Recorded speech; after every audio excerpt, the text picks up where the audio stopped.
All right, and we are live back again for another episode of Near Falls in the WPIAL with your boy D Hall and my main man Marky Kaz. How are you, sir?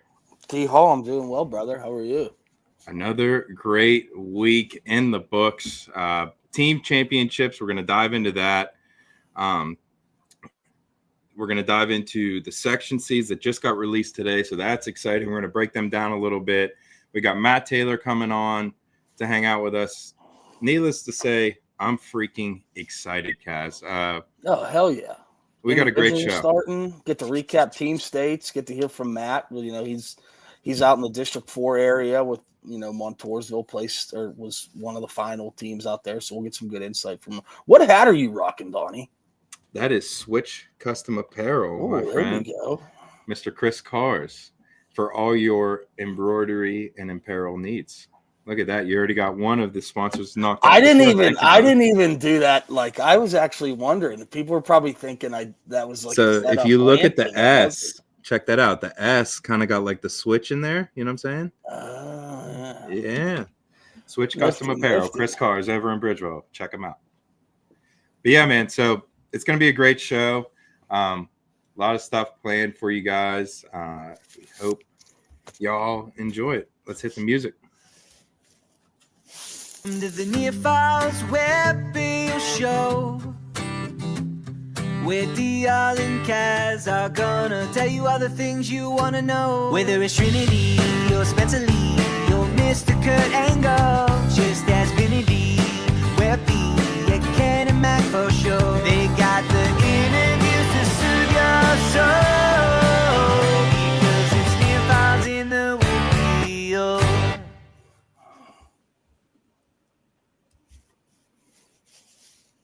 All right. Well, Cass, I guess the best way we got to break down team states. Yes. Out there in Altoona. And I think the best way to do that is we bring our boy in now and have him help us break that down. Mr. Matt Taylor, how are you, sir? I'm good. How are you guys? Doing well, man. Digesting a big weekend of wrestling, and it's only going to get bigger.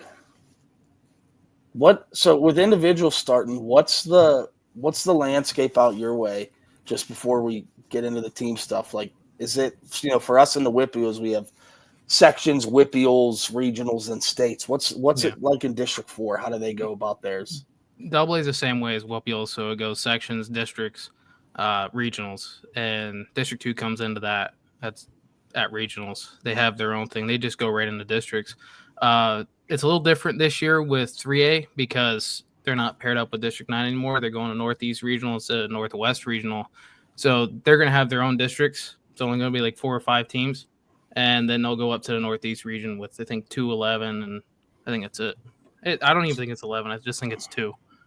So no section tournament in AAA. It's just straight to a district. There's not enough schools in it. Yeah. Interesting. And speaking of the District 4, if we're going to start it on a AA, Montoursville, the last remaining, public school alive in the AA bracket, so they had themselves quite the tournament. What did you expect out of them? Well, they got paired up against Bishop McCourt, that's just never ideal unless you're Faith Christian. And then, they beat Chestnut Ridge. And that was a pretty close duel in the consolation. I was watching that one. And then they ran into McDevitt, which McDevitt is one of the better teams in the state. I think if they place third, I think if you don't have McCourt, Faith Christian, they're in the finals every single year too. They're going to be better. They're going to be way better next year. But Montoursville faced Bishop McDevitt early in the year. It wasn't as close. This year it got a little tighter this time around. So Montoursville definitely improved. David Kennedy showed out. Yeah, no doubt about it. Montoursville, like you said, they're a team that's coming. You look at this box score. David Kennedy against Grayson Music, a 16-5 major decision, very impressive. Finish and result there. Again, just a little bit too much bonus points for McDevitt. McDevitt had a great a great weekend, obviously, just with a narrow loss to the number one team in the country, but going and taking third and finishing in that way. But again, like you said, Matt, just a pretty good matchup there. Montoursville gave them a good run for out your way, but just a little bit too much there. Yeah, and do we want to jump around or do we want to go in order with quarterfinals on? Because I kind of just to say that Faith Christian Bishop McDevitt semifinal was a lot closer than that score says. That was 17-17 through 8 weights at one point, and I was watching that and I was thinking, I'll watch out because they might do it. But then 52 came on, thought there was a bad call in there, and then it just kind of ran downhill from there. Matt, I know you watched that because you and I kind of were having a conversation on Twitter with people about that duel. I was there and watched it live, and I 100% agree with you. 35-23 does not do justice. That duel was a lot closer than that. And Donnie, can you bring that box score back up, Donnie? Yep. I'm trying to figure out how to get it down a little bit lower. Here we go. That's fine there. That's actually what I wanted to see. I was going to say the 50. No, I'm sorry. It was 45 with Comp and Wagner, where they gave Comp a takedown at the end of the third period, waved it off. I thought it was a take. It was definitely a takedown. It was whether time ran out and then the wrestler went off the mat. I thought it was 3, and then they waved it off. And then Comp ends up getting a takedown anyway. But like you said, 52 with Lawler, that was another one where there was maybe a questionable call in there with Stein. What did you think, Matt? Look, I'm a former referee, so look, it's easy for me to sit here and say that it shouldn't have been a takedown. I don't know if anybody's watched that and watched it back. There should have been reaction time called there. It shouldn't have been a takedown. He had control of the foot when he got there, but then it was kind of bang, bang. They hit the mat. He lost control. They got into a scramble again, but they gave the takedown anyways. And I don't know if Lawler got it at that time that he was down by 1. I don't know what was going on because he wasn't really pushing the pace to get out. But I just thought there was a couple bad calls in there. I thought that call at 45. I mean, either way, but I think Comp was going to win that match regardless. He was pushing the pace real hard at the end of it. But I thought that Lawler call for a takedown, I thought that swung that duel the wrong direction for Bishop McDevitt. Yeah, I was really impressed with Liam Lawler on how he wrestled Gage Matera. It was only 5-0. I was very impressed with Liam Lawler in that. Obviously, Faith Christian's loaded. Credit to them for winning. But my biggest takeaway from that duel was that Bishop McDevitt rose to the occasion and out wrestled Faith Christian. Faith has just so much in that lineup, but I thought McDevitt out wrestled him. I really did. Yeah, you said that right after. I couldn't agree more that Bishop McDevitt definitely out wrestled Faith Christian that whole entire duel. Yeah, and you could kind of sense it, at least in the crowd. How it was set up, like fans weren't on opposite sides. Like McDevitt and Christian people were sitting in the same side of the bleachers. It was like that for every duel. And Faith got quiet for a stretch. And I heard someone in the stand say, like, keep the pressure on them. They're not used to being pushed, which I'm thinking, yeah, they're right. They haven't been other than wrestling Wyoming Seminary, they're not really pushed in any duels that they're ever in. And I'll say it, I faced back were against the wall for a short stretch in that duel. Oh, yeah. And obviously they found their way out of it, which I expected. But credit to McDevitt, man. That Coach Norman had those dudes ready. They wrestled their balls off in that match. And absolutely. Not like you guys said, not only there, they didn't get down on themselves. They wrestled really well on the backside and pretty much dominated to a third place finish. So yeah, I was impressive with the McDevitt boys, the Lawler boys. They got a squad out there, no doubt about it, and just impressive stuff. What do you want to go on to the final? You want to move there, boys? There one other thing I want to bring up. I think I was muted when you guys said it. The Montoursville and McDevitt 3rd and 4th place match, or the Quincy semis. Yes. Who was it? Kennedy over Music? Yes. Yeah. Yep. Wow. I didn't see that coming. I mean, I knew Kennedy could win that match. It's not, but like a major decision. Mhm. Jeez, what a performance by Kennedy. Music's no joke. I mean, he was in the Mhm. state finals last year. I'm trying to think if they hit in the duel a month ago. I got to look at the result real quick. Either way, I mean, you look at. No, they didn't. Oh, they didn't. Okay, so I mean, Kraus went up or Kennedy went up to face Kraus and lost 11-10, okay. which Yeah, was that- arguably better than Music. Gotcha. So you said Kraus beat Kennedy 11-10? Yeah. Okay. And believe me, Montoursville threw their best lineup out there. I thought that what they did with combinations, like Vogel at 33, Stone down to 39, I thought that was the best combination that they could do. You know, they had to pick their poison with Eisenhower. Were they going to wrestle 107 or 114? I thought they made the right decision because I think Smith would have teched Eisenhower. So I think they made the right decision of keeping him down and facing Laudier. But yeah, that not much Montoursville could do. McDevitt, I think, was more stacked total as a team than McCourt was. And I think up and down the lineup. I mean, Nicky Negron is a guy who lost, and that kid's a little bull. Yeah.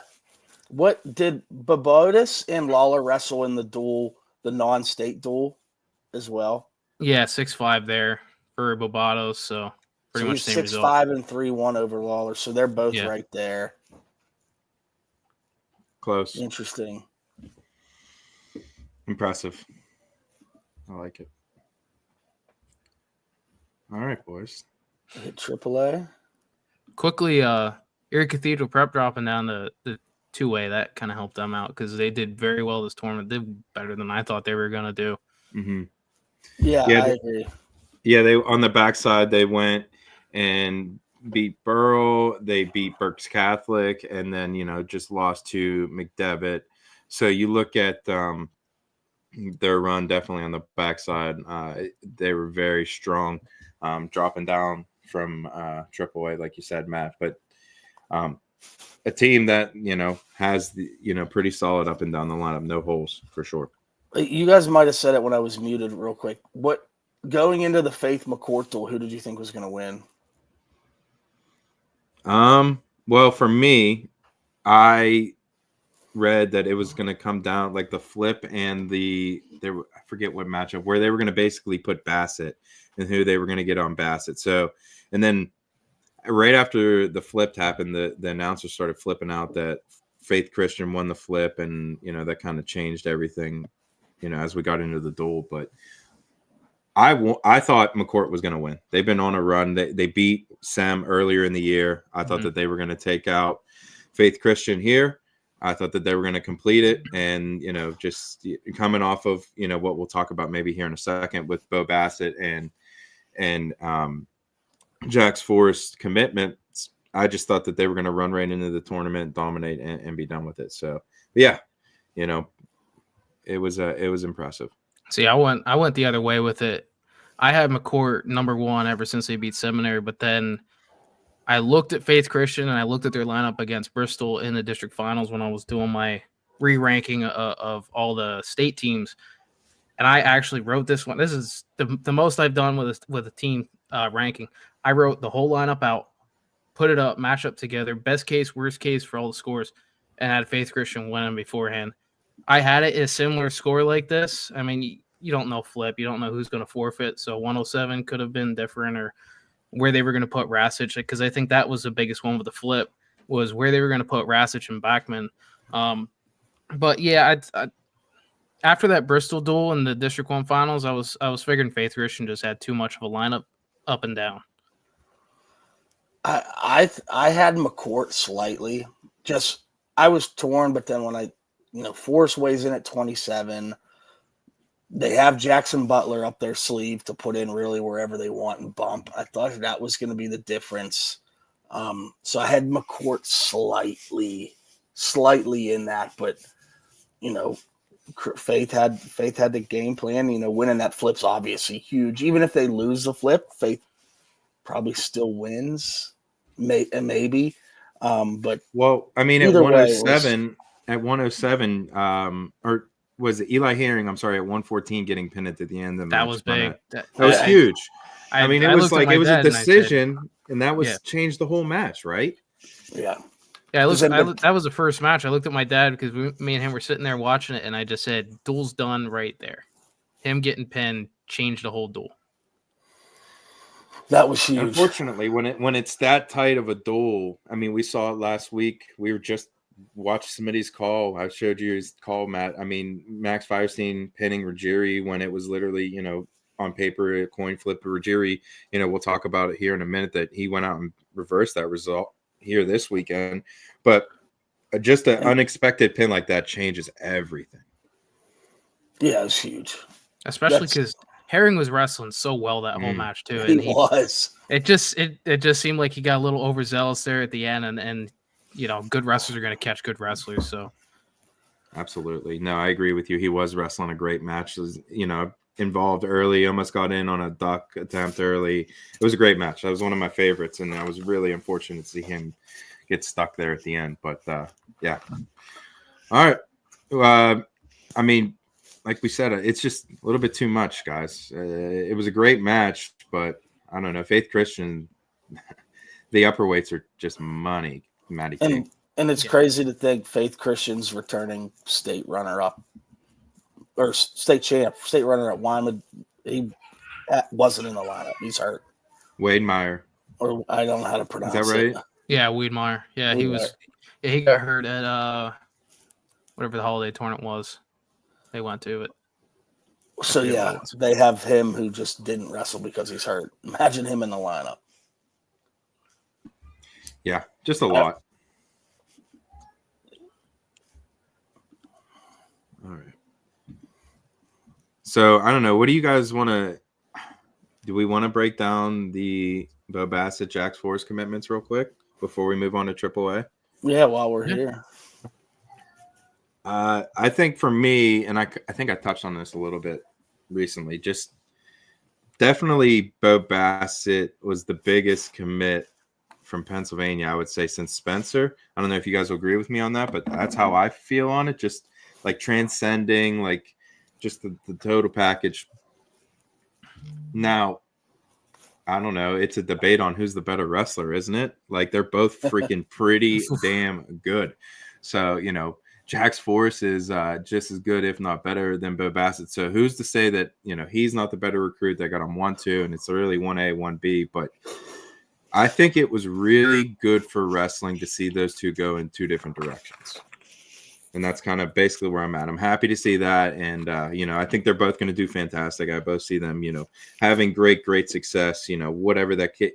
I'm sure for them it would be national championships, team championships, all those things. But I think it's really good for wrestling as a sport that they went in different directions. And Sam Herring, who's kind of like third fiddle, but is really freaking good too. Like he would be a gem on pretty much any other recruiting class. He's going to Penn State. So, they're all three going in different directions, and I think it's great.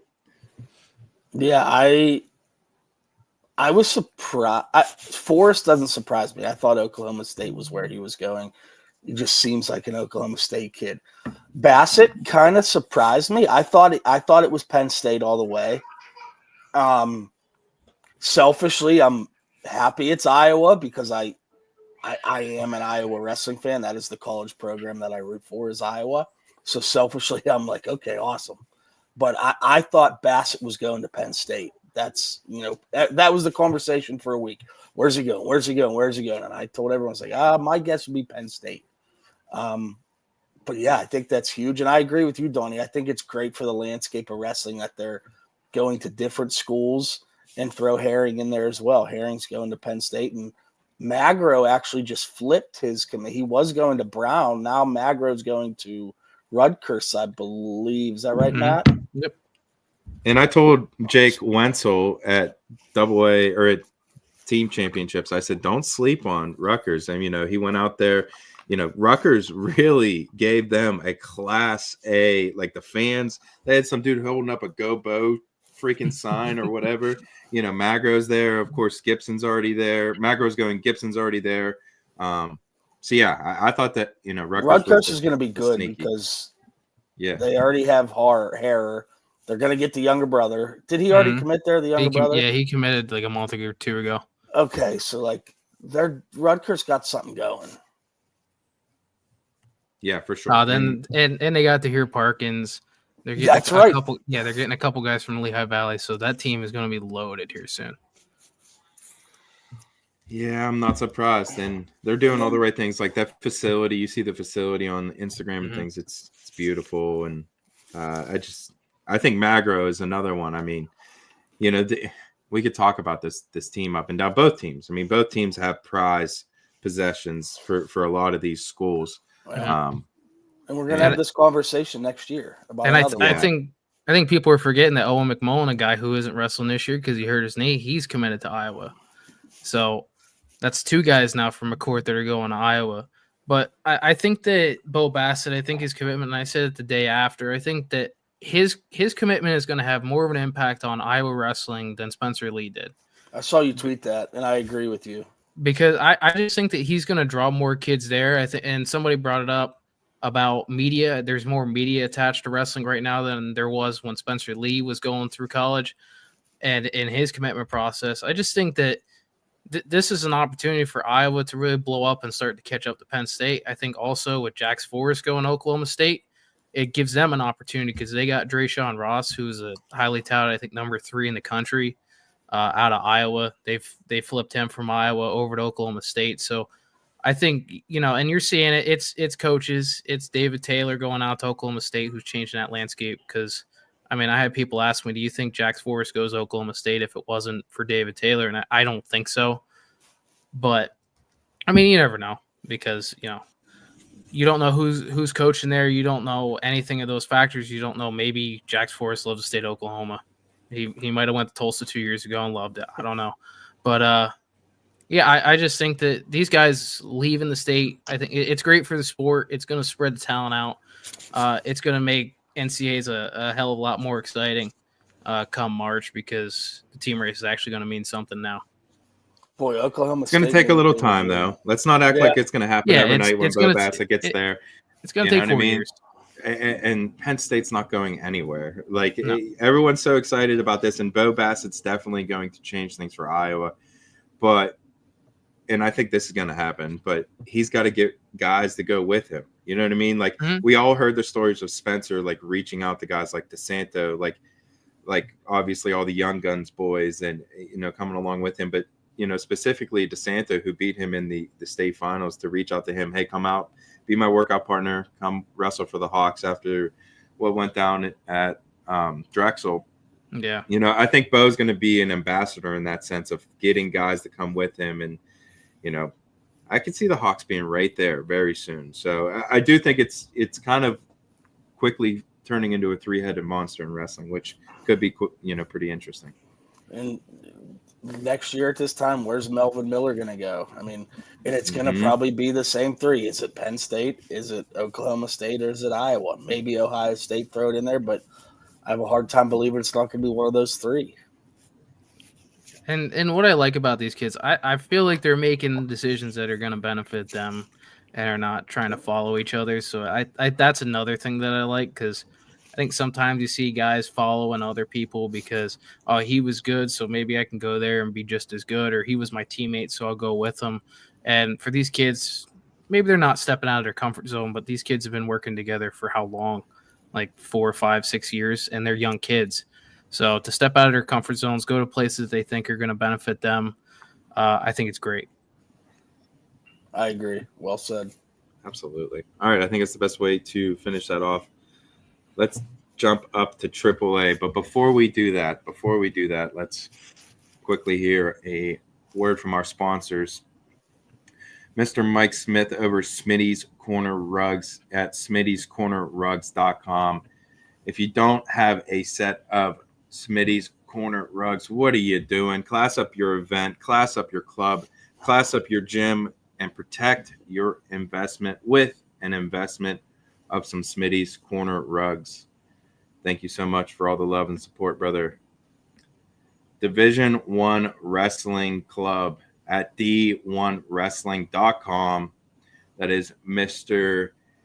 James Fleming, Mr. Snapper, as they say. He's down there in Jefferson Hills, Pennsylvania. And of course, Kaz, we've, talked about some of the improvements that is, TJ Jaguar team, obviously, but there is a number of kids coming out of that club, just adding to the beautiful region that is the WPIAL. Fleming's been doing a great job with this, with the TJ team. His club, you can tell by the TJ team and some of the teams out that way where kids are going, the improvements. So big props to Mr. Fleming for everything he's doing right now in the sport. No doubt. And Mr. Jim Akerley at Quest School of Wrestling at questwrestling.com. Thank you so much for all the love and support. If you haven't already, go back and check out my long form interview with Jim. It's literally one of my favorite experiences since I've been doing this podcast. I sat down literally on his mats in his club, and he talked about his upbringing, everything that led into building Quest. So really, really happy to have him on board as a sponsor. And again, check them out down there in 84 Pennsylvania at questwrestling.com. Switch Custom Apparel, my main man, Chris Cars. Been with you for years. Thank you for the love and support. Able to hand out a bunch of t-shirts and some gear because of you. So, as always, thank you, my friend. All right, boys. Let's dive into it. What do you think? We got to start off in, the quarterfinals. But before that, Kaz, I guess, Franklin Regional had to wrestle Norwin to get to the quarterfinals. So yeah, that's a good idea. Mm-hmm. So I don't know. I gotta see if I can find that match. Well, I guess the best way to lead that off, and we won't. I don't know if I could find that result right off the top, but Landon Sidden broke his hand. I believe he broke his hand or something along those lines, and he's out for the rest of the year, out for the postseason. I think Paul Schofield tweeted it out, kind of broke the news. So it's a really devastating blow to the WPIAL, really devastating blow to Norwin, obviously. It sucks to see, a super stud like that, a potential four-timer, all those things go down. But yeah, so, Franklin Regional takes them out. But yeah, Kaz, definitely tough to see Landon go down. Yeah, tough to see Sidden go down. I believe he did it in the third and fourth place match against TJ. I believe he finished the match. Did in that third and fourth place match. And then, obviously we're not going to see him. So wish him the best, healthy recovery. I'm sure he's upset, obviously, but I know the fans of the sport are upset as well because he was going to have a really, really good opportunity to be a four-time state champ. And I don't mean to pile on because I'm sure he doesn't feel great about it, obviously. Mm-hmm. But I feel bad for him because that's an elite category that he had a really good shot to be in. And so I feel for him. But I believe there's a plan and it'll work out for him, one way or the other. Kid obviously has a bright future ahead of him and wish him nothing but the best. Yeah, it sucks, and especially at this time of the year when you're starting to gear up for the postseason, you're starting to look ahead towards marching a Giant Center, and to get hurt like that just sucks.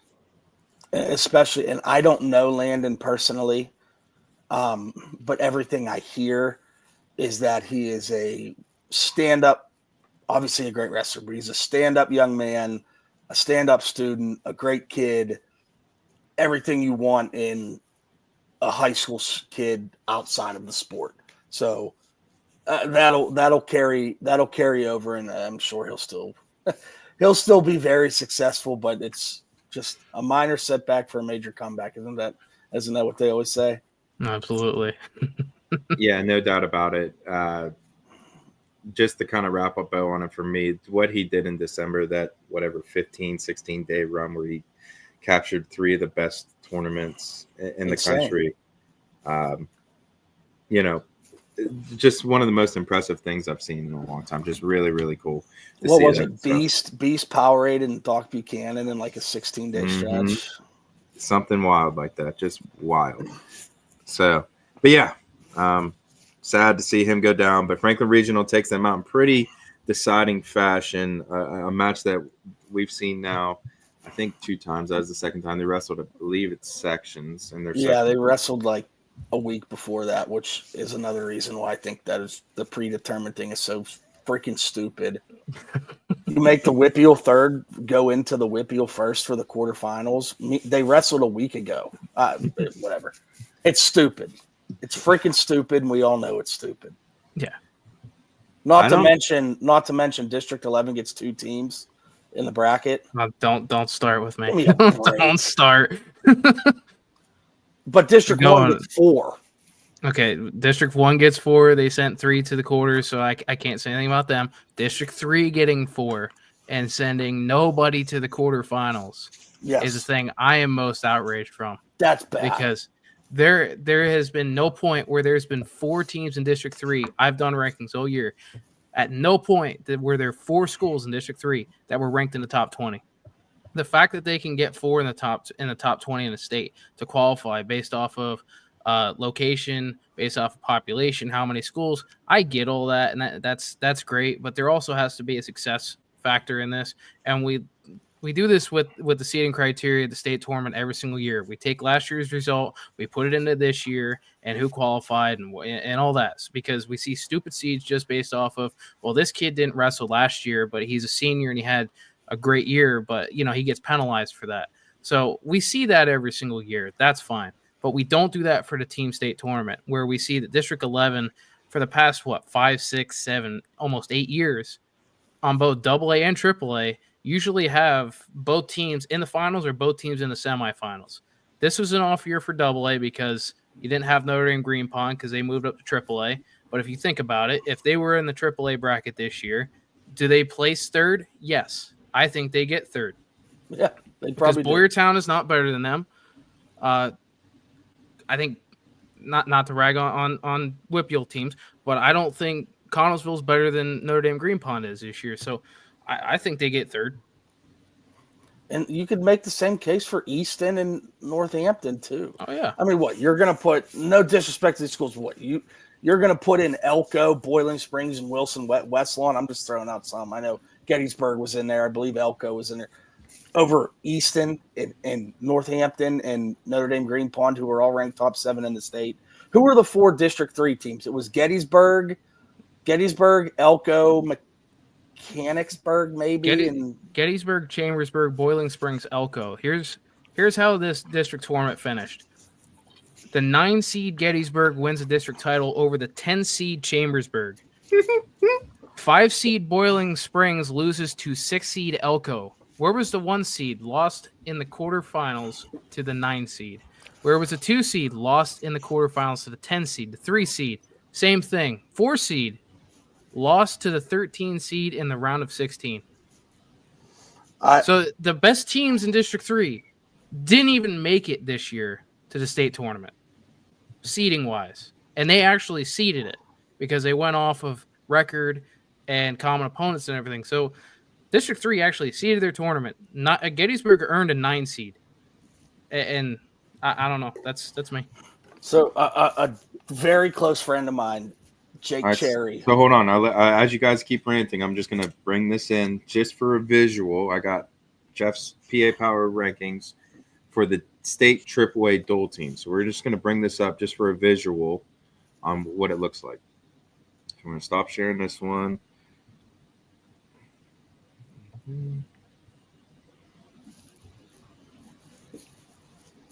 All right. So what was the region you were just raging on? 3? District 3, yes. Yeah. District 3. How many District 3 teams you see? 4 teams went in. I said it's crazy, dude. Yeah, Gettysburg 9 seed was nowhere near the top 20 at all, except maybe in the beginning of the year because you just go off of last year with the rankings. Look at this. 9 seed wins, 10 seed second, 6 seed 20th. third, 5 seed fourth. So the first seed or the first ranked team they have, that the PA Power has from District 3 is 20th. It's a problem. Look at the top 5. Look at the top 10. Yep. Oh my God. And that's close to what I had all year. I had Northampton a little lower, but that's close to what I had all year. Boyertown and Quakertown were pretty much the only teams that cracked the top 10 all year from District 1. But Council Rock, North and South were always good.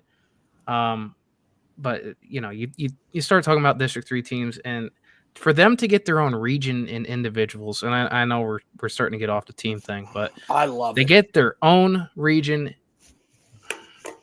Okay, WPIAL's lost their region because I don't even remember what the whole thing was. They reestablished everything. There's now a West region instead of a Southwest region in AAA. Stupid. It is stupid. I like it for District 4 because they don't have to go out to Altoona to wrestle their regionals, and I can actually watch them if I wanted to.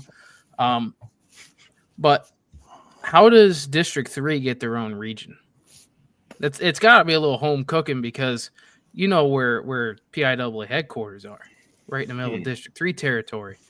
So a little bit of home cooking there. That's just me going off on that.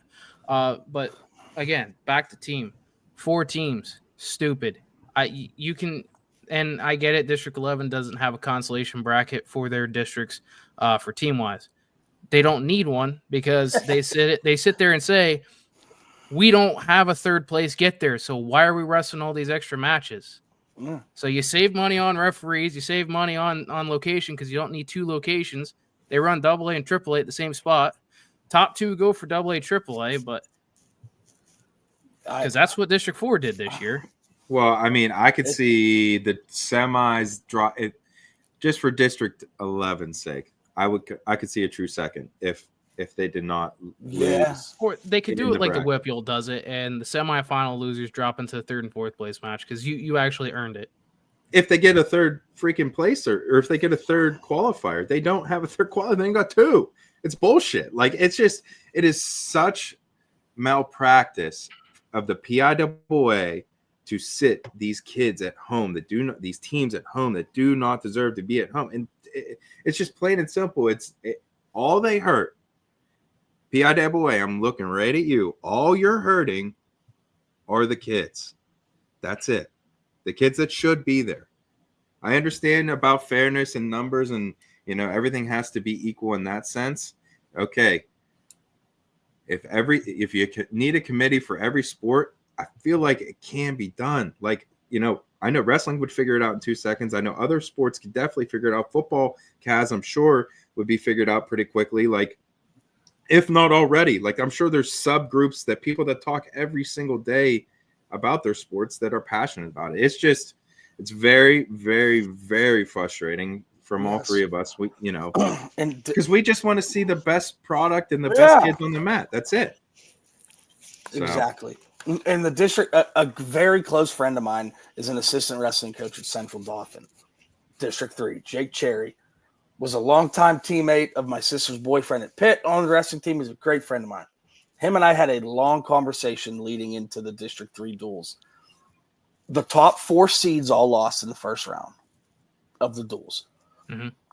He goes, they finally did something new with their formula, but it's based off the points you get for winning. And he goes, but there's so many teams you don't wrestle everybody. And they're not in like sections, so to speak.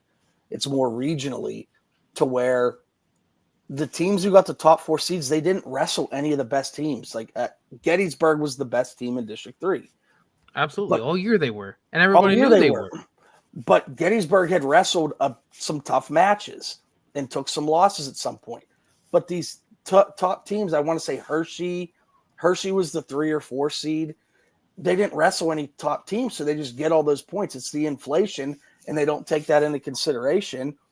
And I don't remember exactly who it was, but he had said, if so-and-so both wins their first-round matches, I want to say maybe Gettysburg and Wilson Westlawn were supposed to meet in the quarterfinals, and they were on paper, probably the two best teams in District 3, Wilson, West Lawn, and Gettysburg. And I want to say they wrestled in the quarterfinals. They hit and the there first was round. They in hit the first round. They were a 8-9 9 and 8 seed. seed. Yeah. Yeah. And he said there was zero question from anybody in District 3 that on paper, those were the two best teams in District 3 that year. And Wilson Westlawn didn't even get to wrestle in the They didn't wrestle in the consolation bracket. They didn't get an opportunity because quarterfinals dropped down into consolations. They didn't give Wilson Westlawn the opportunity, so they didn't even get their own tournament right. But they sent a top 4. All right. Put a committee together. Look what the WPIAL does. We should have a true third match. We're gonna let that simmer. We've had enough. We've roasted them for I think 15 minutes. That's take good. notes I had a timer in my head. That's enough. All right. So for the quarterfinals, I don't know where you guys want to start. We were talking about Norwin into Franklin Regional and Franklin Regional going into Nazareth in the first round. Just basically landing, losing, and getting hurt and all that. But yeah, man, I don't know where you guys want to start after that, debacle. Where did because I didn't catch the quarterfinals. Where did the weight start for AAA quarters? AAA started at 107. No, I want to no, like 72 or 89. I want to say. Oh, they. Because I think it started with the finals were at 107, I think, or 114. 114. Yeah, 114 for the finals. Then it started at heavyweight. Had to be like started, I think 215 or 189, one of those two. Okay. Well, they did it. Where did it? It started at 215. It started at heavyweight because it started at heavyweight. Yeah, almost positive. Because I know they do something different for AA and AAA. It's just weird. 215 heavyweight, one of those. Yeah. Let's say in the box score. Like, will the first one be the first match now? No, because they just went down. That's why I was asking, because depending on that, I was there for that. I can't. What's this? -1. I feel like it would have started at 215. I want to say it started at 215 because I believe Henry Pats got them started out in that duel. Yeah. That would make sense then for the finals. Yeah, it did because Franklin was up 11-0. Yeah, I remember that. Yeah, 215. So, I mean, just Nazareth a little bit too much. Obviously, one of the best teams in the state. Franklin gave them a good run though, 29-32. Yeah, they did. You're talking about like if 127 goes the other way, which I mean, Cooper Wenrich, very good wrestler. I don't see him losing that match, but when you're looking at a 6-3 decision, you could see something happen and somebody gets caught.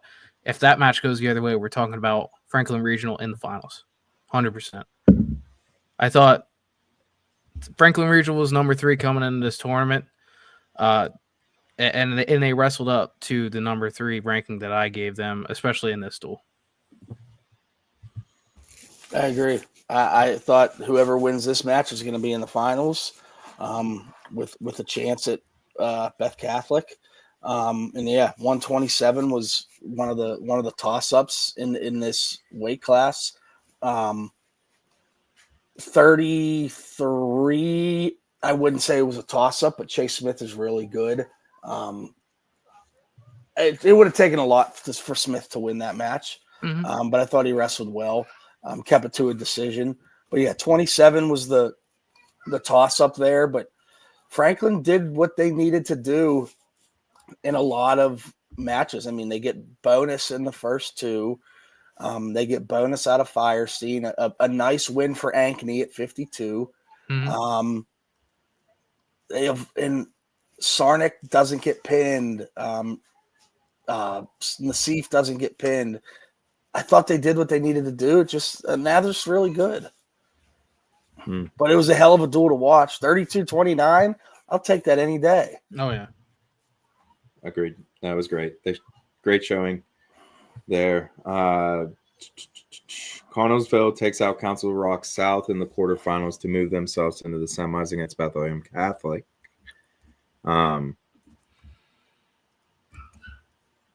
That start of their the lineup. semi-duel was so good. I know. Oh, It was so good. Let's just get right into screwed. yeah. I mean, This was bad. It was bad. This wasn't. Yeah. I was on the other side of the gym. So they started off, I think, at 215, right? So I think this one was 285. This one was 285. So they got a pan out of Gallus, which is, you got to think that's huge for them going into 107 with Gretz and Emili. Frank's getting the major. Just a little bit too much there from 21 to 33 though for Becca. And obviously, but you're right. Let's call it, what is it? Petrovic wins that match. Connellsville wins, and they're in the finals. Look, I don't think Petrovic winning that match wins Connellsville duel. I think it swings momentum, because that was one of those matches that was a swing weight for me. Was if Petrovic gets to win, they might find another weight that they could win. Because, I mean, obviously, if you look at the lineup for Bethlehem Catholic, do you think? I mean, Lonzy Vilma, I think could have beat McPhillum, but Day Luis was going to beat Lembo. Christopher Cook, he had a great match. And that kid, I've never seen him wrestle. That kid is very physical. I love the way he wrestles. Don't know how he's going to do out individual-wise, but definitely in the two matches that I saw him on Saturday, he was very good. But I don't think they pulled it off just because of Petrovic winning, but I think it gives them a little momentum to maybe pick up a win that they might not get. Yeah, that was a tough call in that match. I didn't like it. Not even being a WPIAL homer, I didn't like it.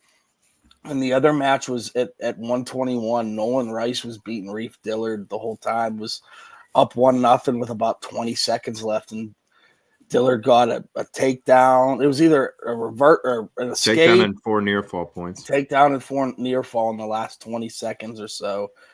They were in a little bit of a scramble, and that could have been another match in Connellsville's favor. But I thought they wrestled well. Vilma, that's a huge major decision win for Vilma over Campbell. I think did he bump up there to 45? I can't remember where Connellsville bumped. So they bumped Lembo in at 45 and bumped Ruggieri. Ruggieri getting that pin was huge. It was late in the match. Not late in the match, but it was late end of the second period. Yep. Yeah. And it was wild because it was a semi-close match at that point. Mm-hmm. I mean, he wasn't kicking the tar out of the kid.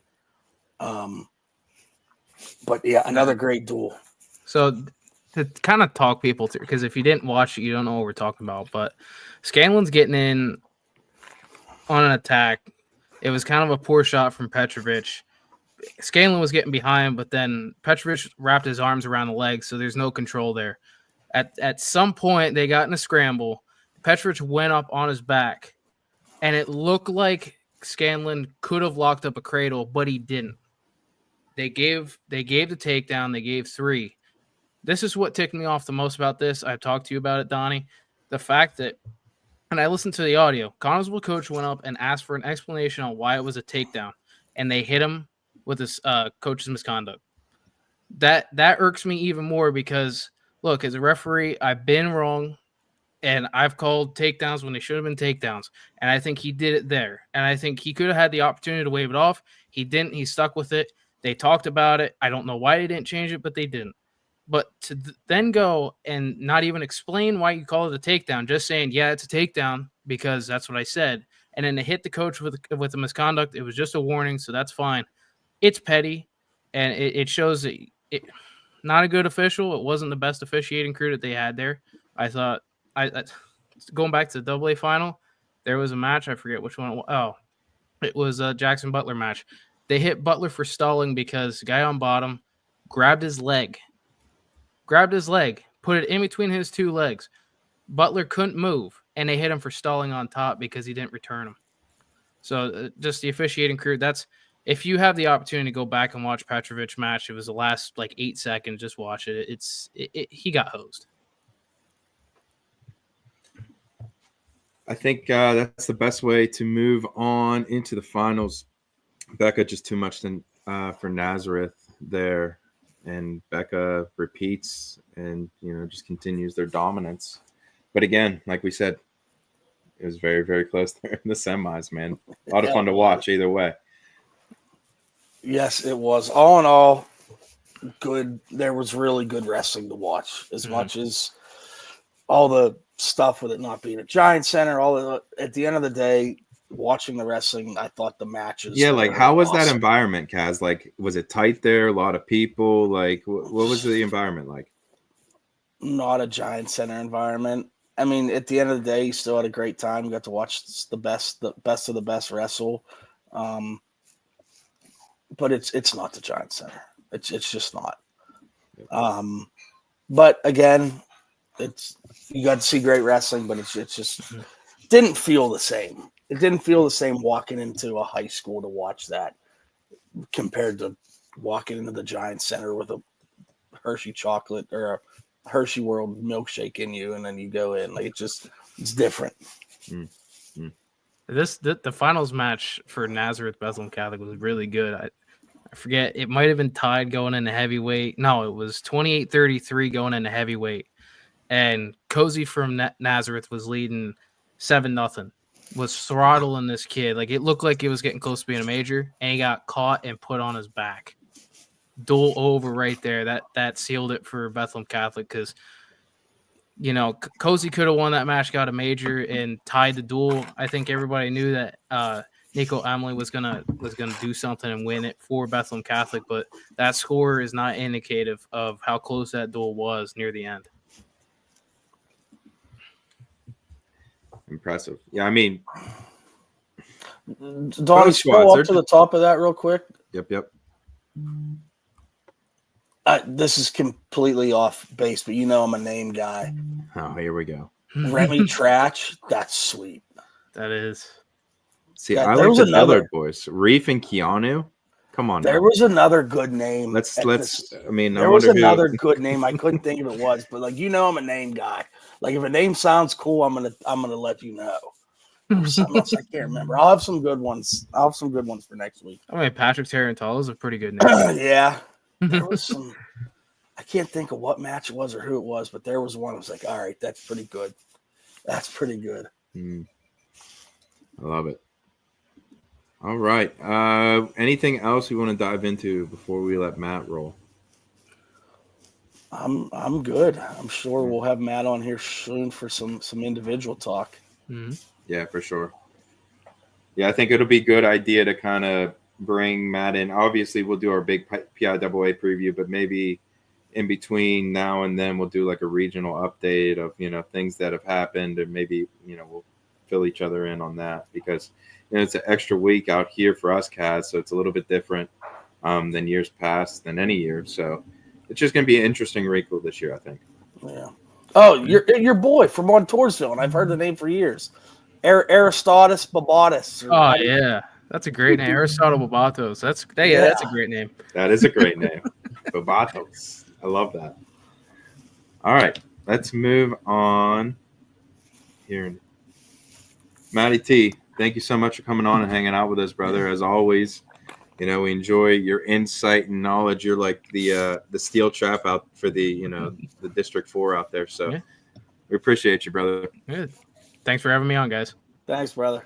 Yep. All right. And that was Mr. Matt Taylor. All right, guys, let's remove this. One more time, I'm going to read these off, and we'll dive into the sections.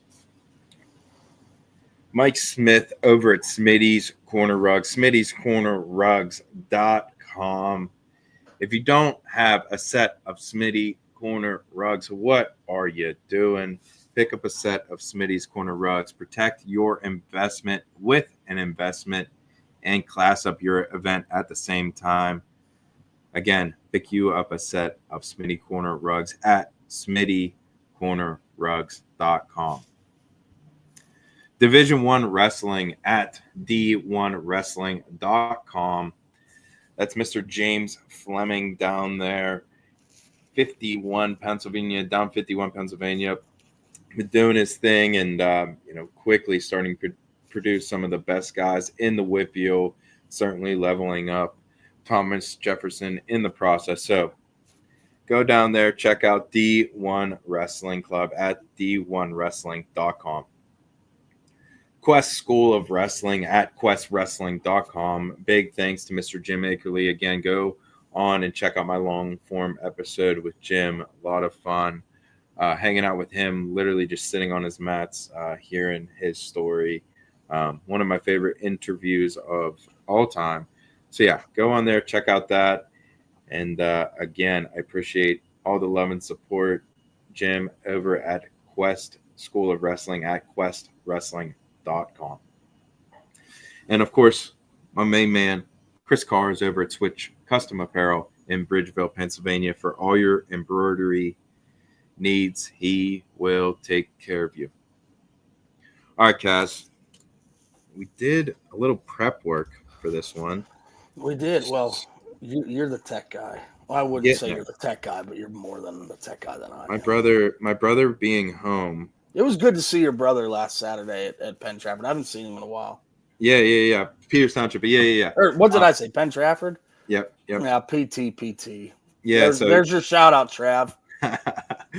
No, it's I'm so happy he's back home and back involved, especially, obviously coaching the junior high at West Day. So yeah, man, pumped for him to be back home. I was pumped for you guys to meet him and, come and see Smitty and talk a lot about him and stuff. So, but yeah, he's anytime he's around, I ask him a question or I see him, a lot more now. So it's easier. But, so we were able to run these PDF files for the sections up on here. So, Kaz, where do you want to start? Do you want to start in the Northern AA? Northern AA, yeah. I'm going on my phone. Oh, are you gonna bring them up on the screen? Yeah, baby. Come on, Kaz. I'm on it today. Hey, any of you high schools out there looking for a tech guy? Whoa, easy now, easy. We'll see. I'm getting the hang of the easy stuff. So, but the fact that it was a PDF, that was kind of the easy transition. But so what we'll do here, Kaz, is they got to make it simple with the PDF. I mean, it's big, dude. It's easy. Big. Yes, it's big. So you just sending here, sending there, adding it here, filling it up here, and boom. So Buck Watkins weighing in on the comments. Dr. Buck down there. I know he's helping out at Bishop McCourt. So he said, hope all is well, gentlemen. He asking if we're doing AA first. Yes, sir. We are going to do AA.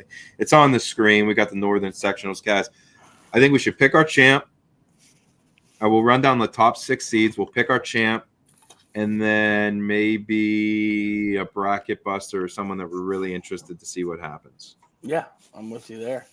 All right. So just a quick thing. The top 6 in each section will qualify for the WPIAL tournament for AA and AAA. WPIAL brackets are 18-man brackets, 6 from each section, or each regional section. There's 9 sections in each, 3 combined into 1. So AA Northern section, we will start with 107, Angelo Boney of Central Valley, year 1. Caden Braun of Freedom, year 2. Michael Piero, North Catholic, year 3. Ryder Gerhard of Keystone Oaks, year 4. Grayson Stroop of Beaver County Christian, year 5. And Jack Kondrasuk of Laurel is year 6. I think Boney's going to win this weight. And I think Piero at the 3 seed. I got to see him wrestle at Southmoreland Holiday Classic a little bit. Kid's pretty good. He's definitely going to make some noise next week in the WPIAL bracket for sure. Yeah, I mean, I agree. I think Bonnie's going to win, but don't sleep on Caden Braun giving him a go, man. Those two have wrestled before. I believe they wrestled this year at the MAC tournament for sure. But I think that he's going to give him a go, and that's kind of like my bracket buster. Got to watch out. I think that matchup's going to be interesting. But yeah, I agree with you on Piero. I saw him at, I believe it was Burgettstown. Kid's pretty good. Yeah, I was impressed. And that's a, school North Catholic, Coach Lyles, a newer program. He's starting to get some guys in there. He's doing a good job. They got another lightweight coming up here that's going to make some noise next week too. For sure. All right, at 114 pounds, we got Bruce Anderchek out of Quaker Valley. Derek Allen out of Elwood City, Camden Bruce from Freedom, Victor Wagner from North Catholic, Frankie Zubik from Central Valley, and Caden Hasser from Knock. So that's your top 6 seeds there at 114. I got Bruce Anderchek all day here, and I'm going to kind of piggyback what we just said there on the Victor Wagner. He's a guy that I watched this year a few times and been impressed, man. Another guy that seems to be coming along, and I think he's going to make some noise not only this week but next week. Completely with you on both of them. Anderchak going to win this weight, and Victor Wagner is the one to watch out for. He won the Southmoreland Classic this year, called his match with Jay Shaw. Kid's really good.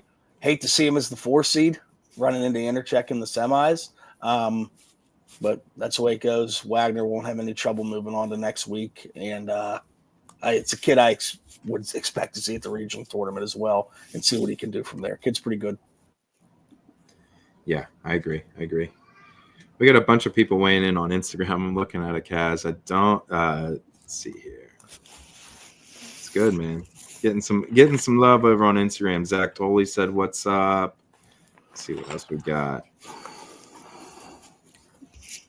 So one thing I don't have Keegan Instagram. Thomas, Keegan. I know you don't, and it's like this is the thing I'm learning. Like I'm seeing people jump in over here. Like I went live over here, so people are coming in and out. I think we got like a few people watching over there, but people join, they pop in, they pop out. But we do get some comments on that. I saw that the Bethel Park account was talking about the Montoursville, they didn't bump or something along those lines. So, but it's good, man. It's good to get a little reaction there out of the fans, or I don't even want to call them fans because that's pretty much what we are. But people in the crowd, I guess. But 121, Austin Kazanovic from Avonworth is your 1 seed. Zach Spring from Freedom is your 2 seed. Ian Parnell from Quaker Valley is your 3 seed. Logan Shriver from Elwood City is your 4 seed. Jimmy Stivers from Laurel is your 5 seed. And Jonah Hausstutler from KO, Keystone Oaks, is your 6 seed. I got Kazanovic here, guy that we've seen a lot of over the years at Allegheny Counties. And Avonworth is another school that's, certainly coming up in the double A ranks. So I got Kazanovic, but for a guy I'm interested in, I got Ian Parnell, Quaker Valley boy. I watch him at Gladiators when I go up there. He's always rolling around up there. He's starting to put a pretty good season together. Quaker Valley wrestles a pretty tough schedule. So, yeah, interested to see what Mr. Parnell does there at 121. Yeah, I'm with you. Kazanovic going to win this weight. My bracket buster sleeper will be Logan Shriver, Elwood City. The veteran of the group, he's a senior.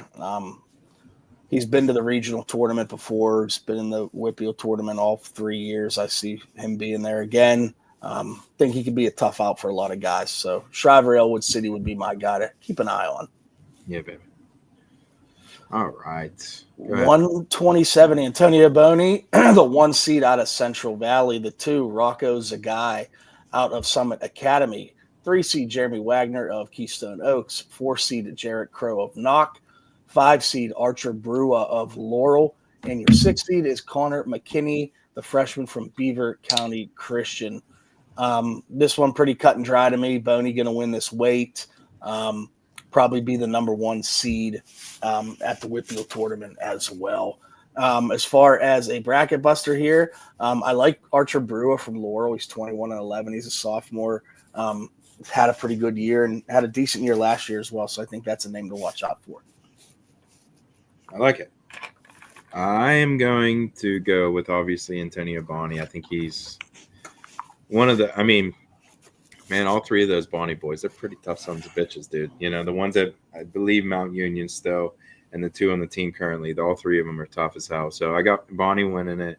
And I want to see the McKinney boy, see what he does out of Beaver County Christian, a brand new squad. I think it's their first year, Kaz. I believe it is as well. So good to see, new program kids, see what they got. They got some Stroops on the team. And if there's any relation to They got to be. If there's any relation, they're tough. They got to be related to the Stroops of Freedom somehow. That's a one text figure out. I'll figure that one out, guaranteed. All right, 133. Garen McDonald of Central Valley is your 1 seed. Dylan Jones from Keystone Oaks is your 2 seed. Harper Sipes from Quaker Valley is your 3 seed. Keegan Orris from Knock is your 4 seed. Ethan Moldovan from Carlington is your 5 seed. Mike Tabano from Avonworth is your 6 seed. I think this one could be interesting here. I think my bracket buster, I'll say, is Harper Sites, and I think he's got a good chance to win it. But give me Garen McDonald. I'll go chalk as the 1 seed there. I'm with you there. Sipes is my bracket buster, and he's also my pick to win this weight. I think Sipes is going to win this bracket. I watched him wrestle a couple times this year against some good kids and battled and won a bunch of matches. Quaker Valley wrestles a tough schedule, so don't let 19 and 15 fool you. So I'm going to take Sipes to win the bracket, which is also going to make him my bracket buster winning it from the 3 seed. So give me Harper Sipes.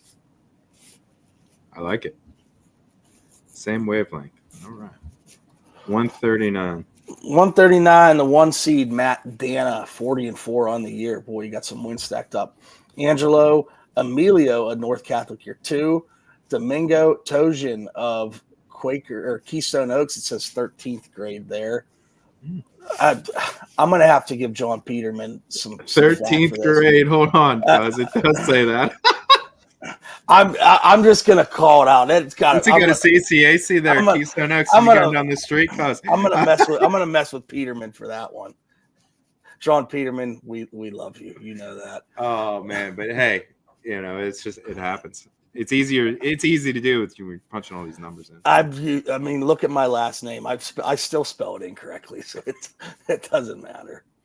For sure. The 4 seed Lance Zalstra of Summit Academy, 5 seed Josh Sherman of Laurel, and the 6 seed Tanner Crow of Knock. Of note, the 7 seed is Cole Stroop, another Stroop from Beaver County Christian. Dana's going to run through this weight. Dana's your champ. I don't see him really being tested. But Emilio is the 2nd seed. 26-8 on the year. He's had a good year. Dana will be too much for him, but again, I think Emilio is still somebody you have to watch out for next week because he's going to win some matches next week. I really believe that. Yeah, no, I agree. And Dana, I think Dana's been one of the more impressive guys this year. Dude scores a lot of points, man. He's been, got a lot of love for Matt Dana. I think he's going to do really big things, not only in the WPIAL scene, regional scene. I think he has a good chance to, do some big things on the state scene as well. So he's been one of the most impressive wrestlers I've watched in AA this year. For sure. I know we got a ton of guys to talk about in AAA like that, but yeah, in AA, he's a goer, dude. He gets after it, scores a lot of points. I love to watch him go. He's going to have 60 matches by the end of the year. It's impressive. So I got him winning it. And then for my bracket buster, I want to see what Sherman from Laurel, the freshman. I kind of want to keep my eye on Laurel. They got a young team, a talented team. I want to see, how they're sneaky good. Mm-hmm. They're sneaky good, man. For sure. All right, 145. Owen Lahue from Knock is your 1 seed. Braden Reynolds from Freedom is your 2 seed. Scott Huffmeyer from North Catholic is your 3 seed. Jonah Bosch from Beaver County Christian is your 4 seed. Luke Medellina from Avonworth is your 5 seed. Cam Seitz from Carlington is your 6 seed. I got Braden Reynolds from Freedom getting the dub here. Getting the upset over Lahue from Knock, and my bracket buster is Huffman from North Catholic. He's kind of been like the flag bearer for that program, the senior, been there for a long time. So I want to see what he does and see, he can make a run at WPIALs and do something special next week. I'm with you. I have Braden Reynolds of Freedom winning this weight. And as far as my bracket buster, sorry, my dog's going nuts. As far as my bracket buster, I love the Huffmeyer thing. I'll piggyback everything you said about Huffmeyer. But I'm going to go the freshman out of Beaver County Christian, Jonah Bosch, 19-9 as a freshman. I think he's going to make some noise. I'm not going to say it's going to happen, but if he wins in the semis against Lehue, remember I said it. I'm not saying it's going to happen, but there's a chance. But piggyback what you say. I like Reynolds to win it. Agreed. All right, 152. You want to go?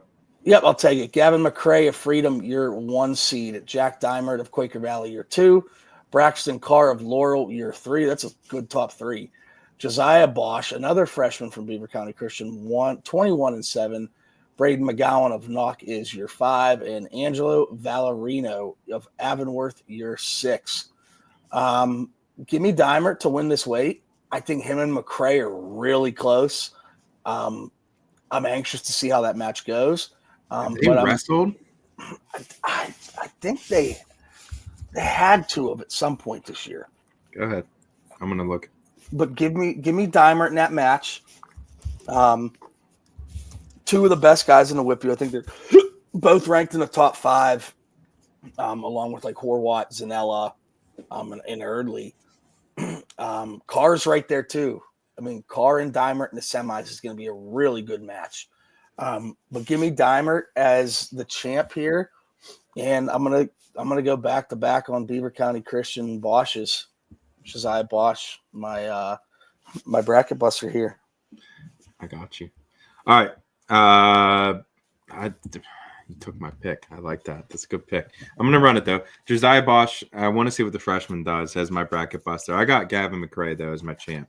Got to go with the Freedom boy getting the dub. I just looked, and it did sway my decision. I will say he pinned him.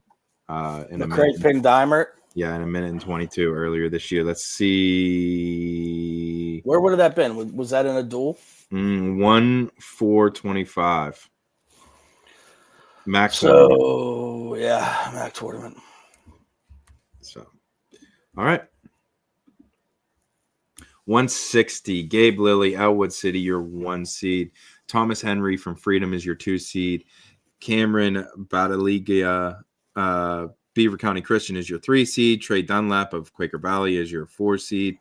Dean Chapeluk of Ambridge is your 5 seed. Dimitri Velaceris of Avonworth is your 6 seed. I got Gabe Lilly here, but as my champ, I think that he's been on a tear this year, dude. Everywhere he's gone, he's either taken first, second, or third. I feel like pretty much everywhere he's gone. So, and he is coached by Snapper's brother, John Fleming.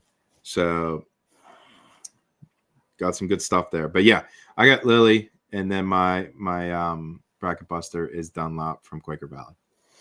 I'm with you. Lily's going to run through this bracket. Got it as my champ. My bracket buster is Dimitri Velaceris of Avonworth. Really improved from last year. Hell of a football player. He's one of the heartbeats of that Avonworth football team. Give me Velaceris. Love that. All right. 172, Marcus Ritchie of Quaker Valley, your 1. Jermel Lindsay of Carlinton, your 2. Jack Miles of Laurel, your 3. Freedom's Charles Brankel, your 4. Eli Bosch of Beaver County Christian, your 5. And Dylan Rotney of Ambridge is your 6. Ritchie, to me, I shouldn't say run through this, but I expect to see a section title from him. So give me Ritchie. Miles and Lindsay, I think it's going to be a hell of a semifinal match. But my bracket buster will be Charles Brankel from Freedom, the 4 seed. I like it. I got Lindsay from Carlington as my bracket buster, and I got Ritchie winning it. So those two, I think, are going to meet in the finals. But I want to see the level that Lindsay's at before he goes into WPIAL's, the senior. So yeah, that's what I got. I got it pretty much chalk there at 172. All right, 189. Zayshawn Williams from Freedom is your 1 seed. Dominic Willis from Laurel is your 2 seed. Bryce Metz from Avonworth is your 3 seed. Jeremiah Kennedy from Beaver County Christian is your 4 seed. Boyce Hill from Beaver is your 5 seed. And Carson Phillips from Central Valley is your 6 seed. I got Zayshawn Williams winning this. But for me, I want to see what Jeremiah Kennedy, the 10th grader, the sophomore at Beaver County Christian does. I got him as my bracket buster. But again, the Laurel, I want to see what Willis. I think Willis is going to make the finals, and I think that Zayshawn Willis match is going to be really good. Yeah, I'm with you. I'm trying to look up real quick. I believe Willis and Williams have wrestled this year, maybe multiple times. I've been tracking results. Hold on, I'll be able to find it. They've definitely wrestled. They might have met multiple times this year. My bracket buster is going to be Metz of Avonworth, 20-7 on the year as the 3 seed. My champ, I'm going to go with Williams out of Freedom, kind of going back and forth on this, but give me Zayshawn Williams of Freedom. But him and Wills, I expect to be in the finals. I think it's going to be a great match. Almost positive they've met multiple times this year. Yeah. Let's see. I think. All right, hold on. No. All right. 2-15, your 1 seed out of Laurel, Colton Carlson. 2 seed, Brennan Breisinger, the freshman out of Quaker Valley. 3 seed, Braden Suter of Carlinton. 4 seed, Wyatt Foster out of Knock. 5 seed, Justin Beck out of Avonworth.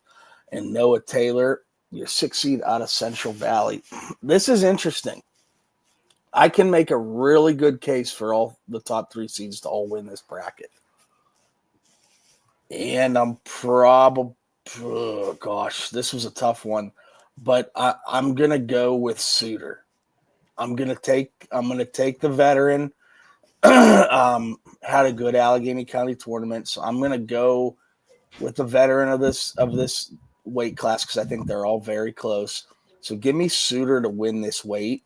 I don't want to pick a senior with a 27-7 record to be my bracket buster as well when I pick him to win it. So I'll just throw a name out there. I do think Justin Beck of Avonworth can cause some problems for people. Man, that 2-3 match is going to be dogfight. That's a damn good match. Yeah. I don't know. Kid from Laurel's really good too. I got Suter as well. And the veteran, the seniorship, my man can put some boots in too, and that's a problem. That's where I'm at, Donnie. Mm-hmm. When he's on top, he's really good. Mm-hmm. And I had a feeling you and I were going to agree on this. Mm-hmm. I just had a feeling. I like him, dude. I like him. And I mean, that's not my man's got like a full goatee in high school. That's pretty impressive. But for my bracket buster, I'll go Breisinger because I think whoever loses that match is going to come back and take third. But I am Breisinger for a freshman at 215. He's good. Impressive. All right. 285, Henry Barbish of Carlington is your 1 seed. Casey Wilson of Laurel is your 2 seed. Max Linder of North Catholic is your 3 seed. Quinn Tukach of Ambridge is your 4 seed. Lucas Rulau of Knock is your 5 seed. And Colton Robinson of Beaver is your 6 seed. I got Carlington going back to back here, 285 and heavy, or 215 and heavy. Give me Barbish winning the championship over Wilson, but I definitely could see Casey Wilson winning. I think he's just as good. A coin flip match really in the finals there. I'm really interested to see what happens. But for me, as the bracket buster, give me Linder from North Catholic, the big boy. Just see what he got. I'm with you. Back to back for Carlington. Give me Barbish winning this. Him and Casey Wilson going to be a really good match. I see that as more of a top 2 here. But my bracket buster, I'm going to go down to the 7 seed, Sebastian Juarez Safran out of Quaker Valley. He's been getting better and better as the year and his career's gone on. Tough matchup in the quarters against Wilson, but I think on the backside he's gonna beat either the 4, 5, or 6 seed at some point and gonna squeak in the top 6 and maybe on the next week. All right, Cass. 1 down. 5 to go. Not bad. Want to go reverse order? 285. Back down. Yeah, let's do that. Change it up. You want me to lead it off? Go ahead. 285. This is the Eastern sectional. Yes. Double A. 285. Parker Cunningham out of South Park. Your 1 seed, the biggest human being you ever see, going to play Division I football. Credit to you, young man. 2 seed David Peters out of Greensburg Salem. Your 3 seed David Sager out of Southmoreland. 4 seed Aiden Kuhn of Burrell. 5 seed Raiden Kuroda out of York. And your 6 seed Levi Haas out of Derry. My champ here is, Sager's really good. Cunningham's going to be my champ. He had a really good Allegheny County tournament. I think his size is a problem. For my bracket buster, so I think the top 4 seeds are all gonna advance. I like the Shawm kid from Mount Pleasant, but I'm gonna go Caden Dodosky out of Highlands as my bracket buster, as the 8 seed. But this is a cool weight. There's a lot of names in here. Kuroda's fun to watch wrestle. He's a quarterback on the football field. This is a fun weight. There's a lot of interesting matches in here. I could see this going a lot of different ways. Mm-hmm. Yeah, there's some depth here, no doubt. For me, I got Parker Cunningham winning it again. Huge human being. I saw him at Allegheny Counties. I was really impressed with him.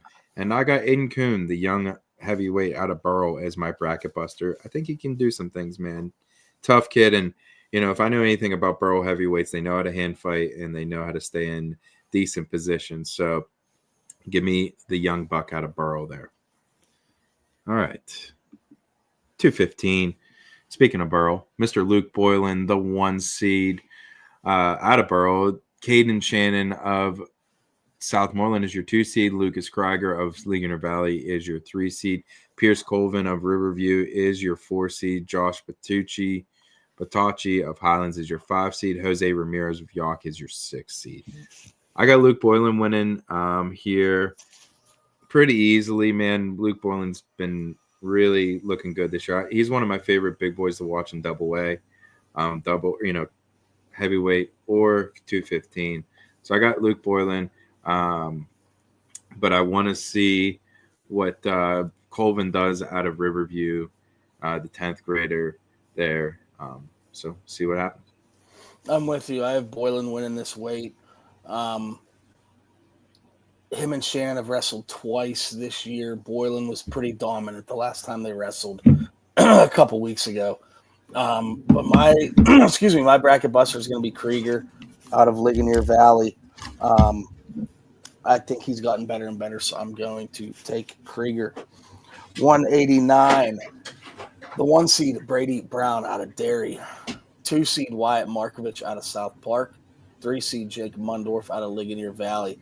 4 seed Logan Shank out of Burrell. 5 seed Michael Bauenfiend out of South Allegheny. And your 6 seed is Walter Krasinski out of Highlands. He is the senior. No real surprise here. Brady Brown going to be your champ here. I don't really see him being pushed much in this bracket. One of the best in the state. So Brown is going to be my champ here at 89. This is tough. My bracket buster, it's a name that I've said a lot this year, and it's Jake Mundorf out of Ligonier Valley. He's had a really good sophomore campaign. Got to interview him and speak with him on the Westmoreland kickoff show at Marino's. Very interesting young man in a good way. So give me Mundorf as my sleeper. He's not a sleeper. As my bracket buster pick here, a name that I think is going to be at the regional tournament, not just next week in the WPIAL tournament. But him and Markovich in the semis is a very interesting match. I do not know if they have met this year. I don't believe Ligonier Valley and South Park dueled. They could have met in a tournament, but that's going to be a very good match there. kind of a contrast of styles. Mundorf more short, compact. Markovich is a longer, lankier type wrestler. So that'll be interesting to see. Markovich has filled into this weight well. He had an extended run in the football season. South Park won the WPIAL, played late into the season. So he got a little late start to the season wrestling-wise. But, ever since he got back on the mat, he's looked really good. Obviously 25-4 so far this year. So the winner of that match, they're going to have, their hands full with Brady Brown. I do think Logan Shank of Burrell is going to have a good tournament here. Can he wrestle above his seed? I think there's a good chance. Don't let the 11-7 record fool you. Burrell does wrestle a meat grinder of a schedule. He's won a lot of big matches for them this year and has been getting, better and better. Excuse me, as the season has gone on. Walter Krasinski of Highlands, another long, lankier wrestler. I got to see him and Shank wrestle earlier in the year. Bauernfeind of South Allegheny. I have not seen South Allegheny wrestle this year, so I can't give much insight on that on Michael Bauernfeller there. Moses of Riverview, got to see him a little bit this year. He is going to run into Markovich into the quarterfinals, assuming he holds his first round matchup with 13 guys in the weight. So there's going to the 1, 2, and 3 are going to have a bye. So it looks like where would he land in that? Moses is going to hit the 10th seed. He's going to have Maines of Southmoreland, which is an interesting one. Where you at? What way you at, Kaz? I stayed at 89. Okay, cool. I might just because I couldn't flip. Yeah, no. That's what I'm saying. I can move you here if you want me to 71 or 72. Yeah, there we go. I'm gonna try to bump in and out. I just getting my kids situated. They're going over my in-laws, so we ran a little longer than I expected. So just give your boy, give your boy a break here. I'll see you guys in a minute. At 172, your 1 seed Isaac Lisinski out of Burrell. I pronounced it correct. The PA announcer at the Giant Center kept saying, or not the Giant Center, Altoona kept saying Lachinsky. There's no H in there. So Isaac Lisinski, your 1 seed out of Burrell. Landon Delara out of Southmoreland, your 2. Ethan Miller of Salem is your 3. Tavon Partlow of Highlands, your 4. Zach Dill of Mount Pleasant, your 5. And Jeremiah Dawson of Valley, your 6. Pretty chalk here for me. Lisinski's going to win the weight. He has 2 wins over Delara this year at the county tournament and in the Burrell Southmoreland second round team playoff matchup. So Lisinski, to me, your winner here. I see Delara being in the finals. I think he gets past Miller in the semis. Partlow Highlands, very funky wrestler, tough kid. No Tavon very well, really good kid. Him and Lisinski are going to meet in the semis. I do believe Tavon gets past that quarterfinal matchup. So, in my opinion, you're going to get Lisinski Partlow in the semis as well as Delara Miller. I have Lisinski 1, Delara 2. I think Partlow will come back and take third here. But I do see the top 4 seeds holding it all. Definitely advancing to next week's WPIAL tournament. Delara and Lisinski kind of maybe a step above the rest of this bracket. Lisinski most likely going to be a top 2 seed at the WPIAL bracket the next week. Delara there's a really good chance that Delara, even as this, if Lisinski beats Delara in the section finals, which I think he will, there's a really good chance that Delara still gets the 3 seed at WPIALs behind Lisinski and what you would assume is going to be Jackson Angelo of Frazier, assuming he takes care of business in his section tournament, which I do think he will. So Lisinski Delara possibly could be a WPIAL semis matchup. I could very, very easily see that. I think if Delara is the runner up here, I think he does get seated above the Northern section champ at 172.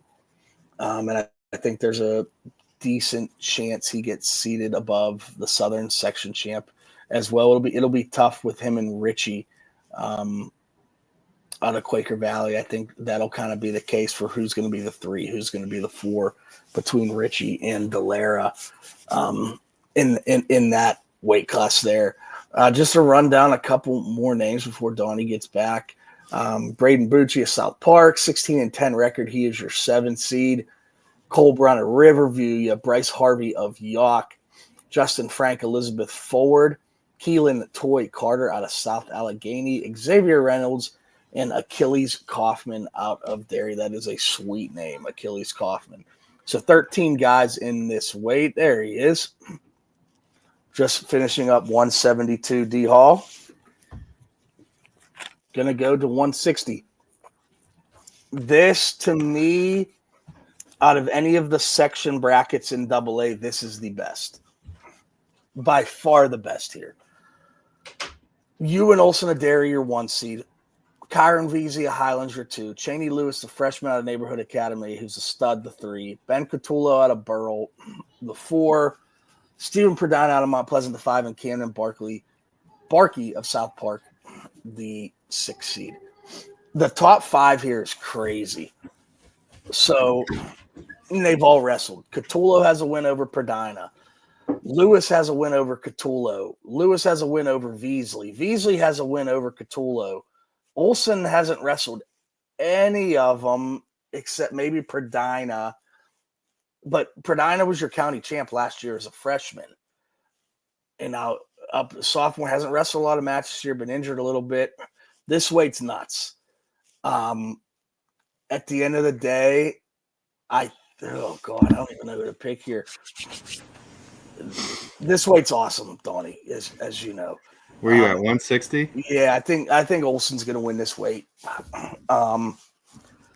As far as a bracket buster, I'm not going to pick Veasley, Lewis, Catullo, or Pradina as my bracket buster because I think those 4 mixed with Olsen are all so very close.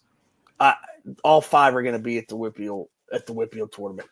But as my 6 representative in here, I think it's going to be Ethan Kenny out of Southmoreland, the senior. So I'm going to go Kenny as my bracket buster just because I feel like the top 5 are all so close. I can't count them as bracket busters because I think they're all right there. I could see any of them beating any of them. I like it.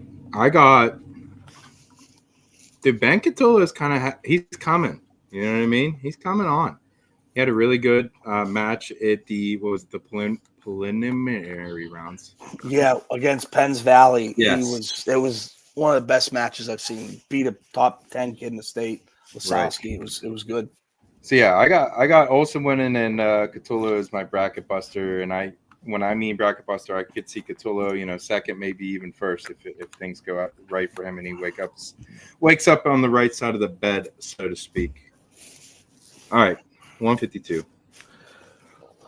52, your 1 seed Mason Horwat of Derry, Callia Zanella of Burrow, your 2, Alex Wiley of Riverview, your 3, Joshua Kuzma of South Park, your 4, Eli King of Lig Valley, your 5, and Hunter Pepiot of Southmoreland is your 6. Horwat, one of the best in the state. I have Horwat as your champ here. The Zanella Wiley semifinal is going to be very fun to watch. Zanella's been phenomenal all year. We saw what Wiley did last year in the WPIAL tournament. Looked great, winning a lot of matches there. Those top 3 comfortably are in. But my bracket buster is I'm going to go down to the 7 seed, Gabe Doppelhauer of Greensburg-Salem. Watched him at the county tournament, and he's getting there. The record doesn't show it, but I think he'll have enough to get through this bracket in some capacity. All right, I got Horwat winning it in pretty dominating fashion. I like Calio Zanella a lot, the senior out of Burrow, and I think that, he had some really great wins at Powerade and has done well this year, but just not enough to get over Horwat, I think.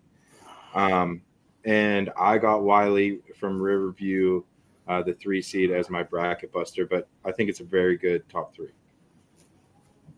All right, 145. Lucas Boyer from Elizabeth Forward is your 1 seed.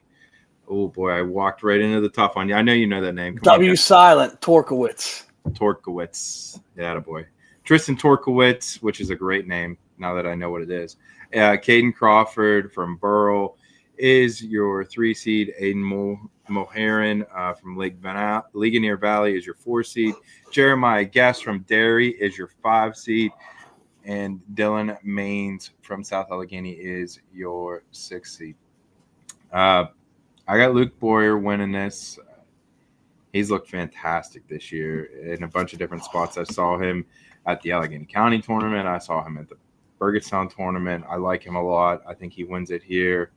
But give me Moharan from Lake Valley, the senior, 19-7 on the season, the 4 seed. That's my bracket buster. I got Boyer winning this weight, 27-3. I don't know how much will be pushed in here, but I do think Boyer wins this weight. Bracket buster, there's a couple in here. I really like Antonio Perkins of Valley, coming down from 152. I think he's going to be moving on, just what place he gets. So I'll go with Perkins there. I do have to give a little shout out here. I just realized what I was wearing. Bryce Tavares, the freshman out of Highlands, repping his, for those you can't see, repping the Willie T. Cuts hoodie. his father, Willie Tavares, the best barber in the state. Go there every other week. So got to give a little shout out to my boy Willie and his son Bryce. Bryce, a football player of mine, very good kid. So give me Boyer to win it.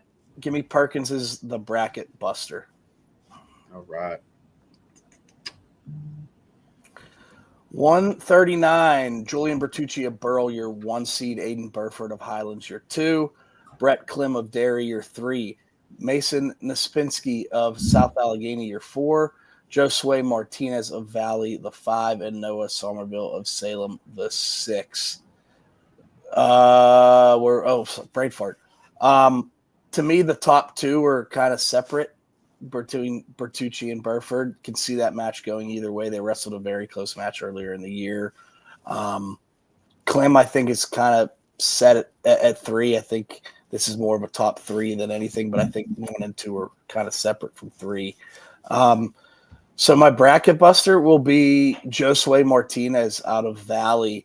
14-4 in the year, was injured early in the year, didn't wrestle a lot. But he was at the WPIAL tournament last year. Kid's fun to watch. So give me Martinez there. Where's he at, Donnie? The 5 seed? Yeah, the 5 seed out of Valley. I think there's a really good chance we see him in the semis against Bertucci. I like it. I got Bertucci winning in a close match over Buford of Highlands. But I got 1 down from you. I got Somerville from Greensburg, Salem, 10th grader, 13-6 on the season. Just think he could be pretty solid there. But yeah, this is a pretty deep weight, guys, when you look them down here. It is. Bertucci, Burford, and Klim all I expect to see do really good things, the following week and possibly regionals and states as well. All right. Anthony Mucci of Derry, your 1 seed at 133 pounds. Jacob Stewart from Burrow is your 2 seed.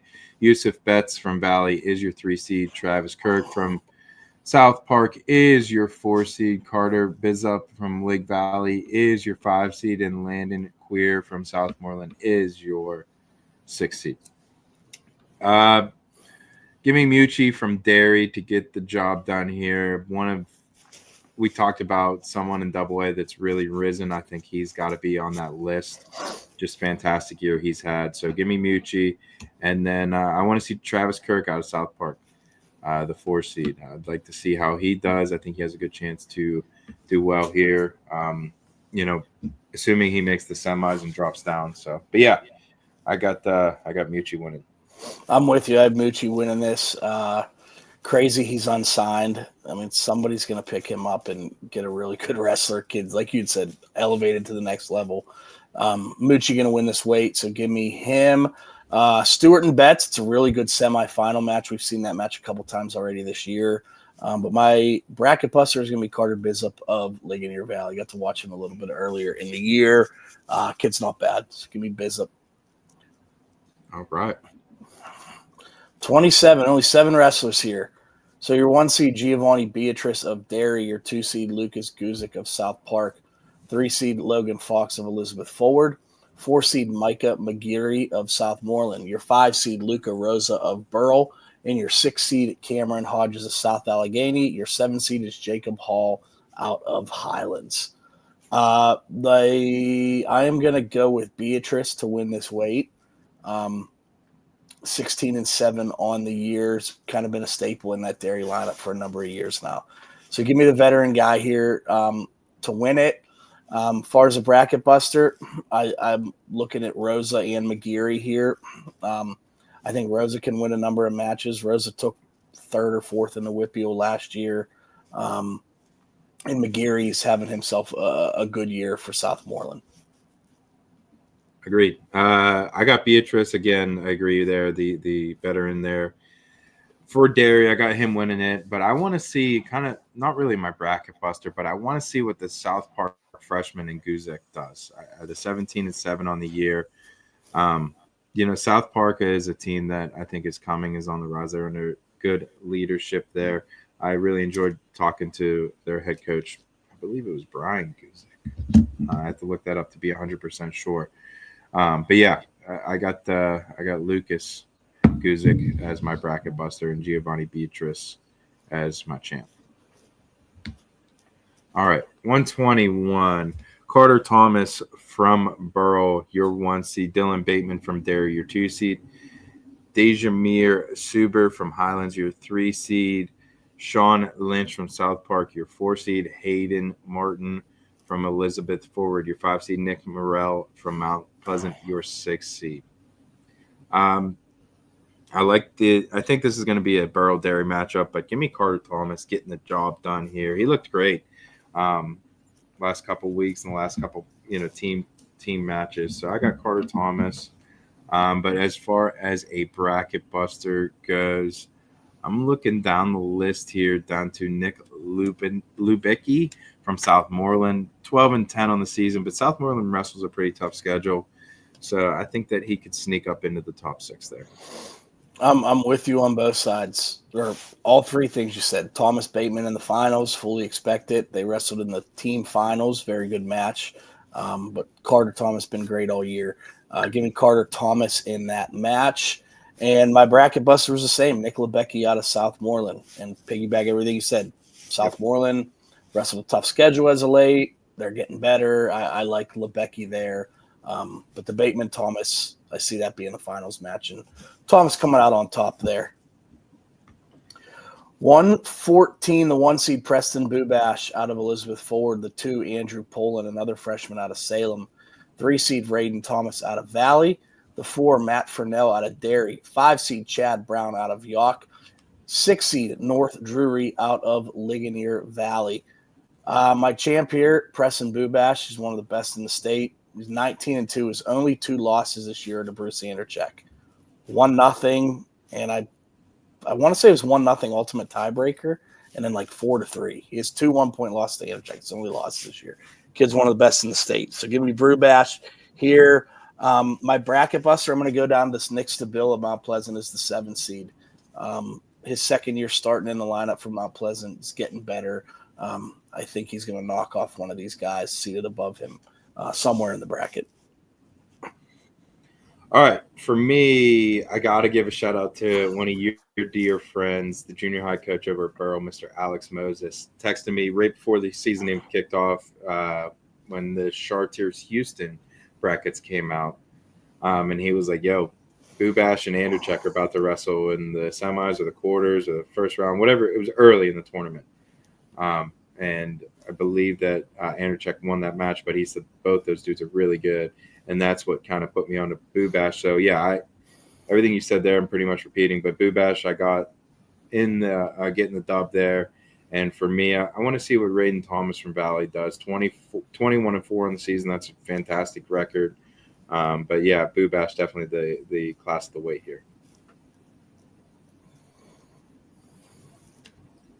All right. Javion Chambers from Highlands, your 1 seed. Warren Wozlowski, Woslagi. Oh, boy. What do you think, Kaz?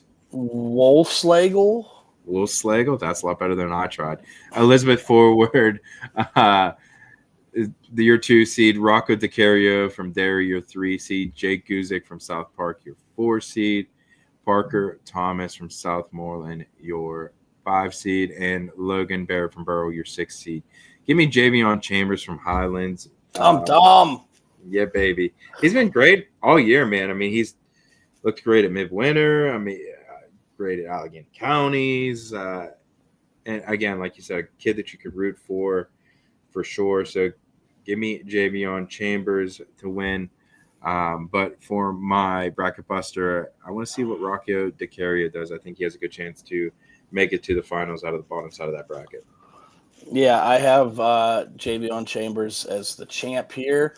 I think he's going to beat DiCario in the finals. I think him and DiCario are probably going to see them in the WPIAL final. If I had to bet right now, if they're on the opposite side, I think Chambers and DiCario are the 2 best in the WPIAL. Unless I could be forgetting some, but I don't believe so. So DiCario, I can't say is my bracket buster because I think he's second best in the WPIAL right now behind Tum Tum.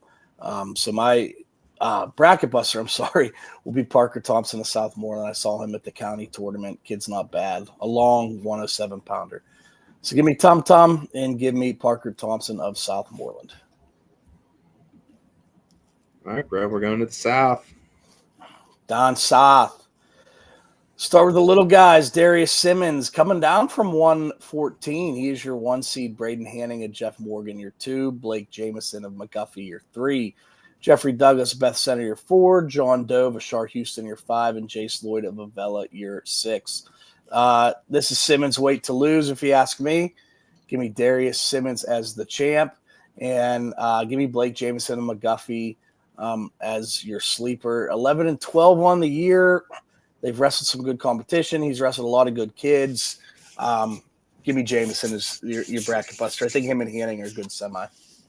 I think that's a great semi, and I think that's a great way to put it. I think Darius Simmons wins it, but I think the winner of Hanning and Jameson will, give a good match into the finals to Simmons. But I want to see what the freshman from Jeff Morgan does as my kind of gotta watch bracket buster, whatever you want to call it. 31-9 on the season. Pretty impressive record there. And Jeff Morgan, another team that, we kind of got to maybe circle the pencil around, and know that they have some really good young freshmen, as we're going to talk about here as we get into this sectional. All right. 114. Alex Medlin from Best Center, your 1 seed. Clayton Ely from McGuffey, your 2 seed. Gage Bradley from Burgettstown, your 3 seed. Caleb Dunley from Jeff Morgan, your 4 seed. Dustin Mace from Avella, your 5 seed. Camden Stam from Shar Houston, your 6 seed. I got Medlin from Best Center winning it over Ely, but I think Ely is going to give him a very good run. I definitely could see Ely winning it. And then my bracket buster is Bradley from Burgettstown, the junior, 20-11 on the season. Yeah, I have Medlin winning as well. I think him and Ely is going to be a really good match. But give me Medlin there. And then my bracket buster will be Caleb Delaney out of Jefferson Morgan, 28-9 on the year. He's got some nice wins. Agree. All right. 121, Tucker Main and McGuffey, the 1 seed. Noah Collins of West Green, the 2. Noah Patton, the freshman out of Wash High, the 3. Drake Buzzard, junior out of Avella, the 4. Jacob Medich of Hopewell, the 5. And Noah Leninger of Burgettstown, the 6. Give me Tucker Main here. I think he's going to win this bracket. Him and Collins will be a really good match. Collins are a really long, lanky kid here at 121. I don't know how he makes this weight, to be honest with you. But give me Maine here to be the champ. And then I really like the freshman Noah Patton out of Wash High. He's my bracket buster. I expect big things from him. Kid's pretty good. I got Maine winning it and Drake Buzzard as my bracket buster. How about that name, Cass? There's a name. That's a name, baby. Buzzard. There we go. And also Noah Patton, the freshman out of Washington. Want to see what he does. So yeah, pretty good weight. Speaking of names, Link Liberty out of Fraser. Ooh, Chalk out one up. I like that. Tyler Kenny got some names down there. 127, Danny Smith is your 1 seed out of Burgettstown. He's a junior. Lane Ely from McGuffey, the sophomore, is your 2 seed. James Dunn. Oh, man, I'm struggling on this one. Delaney.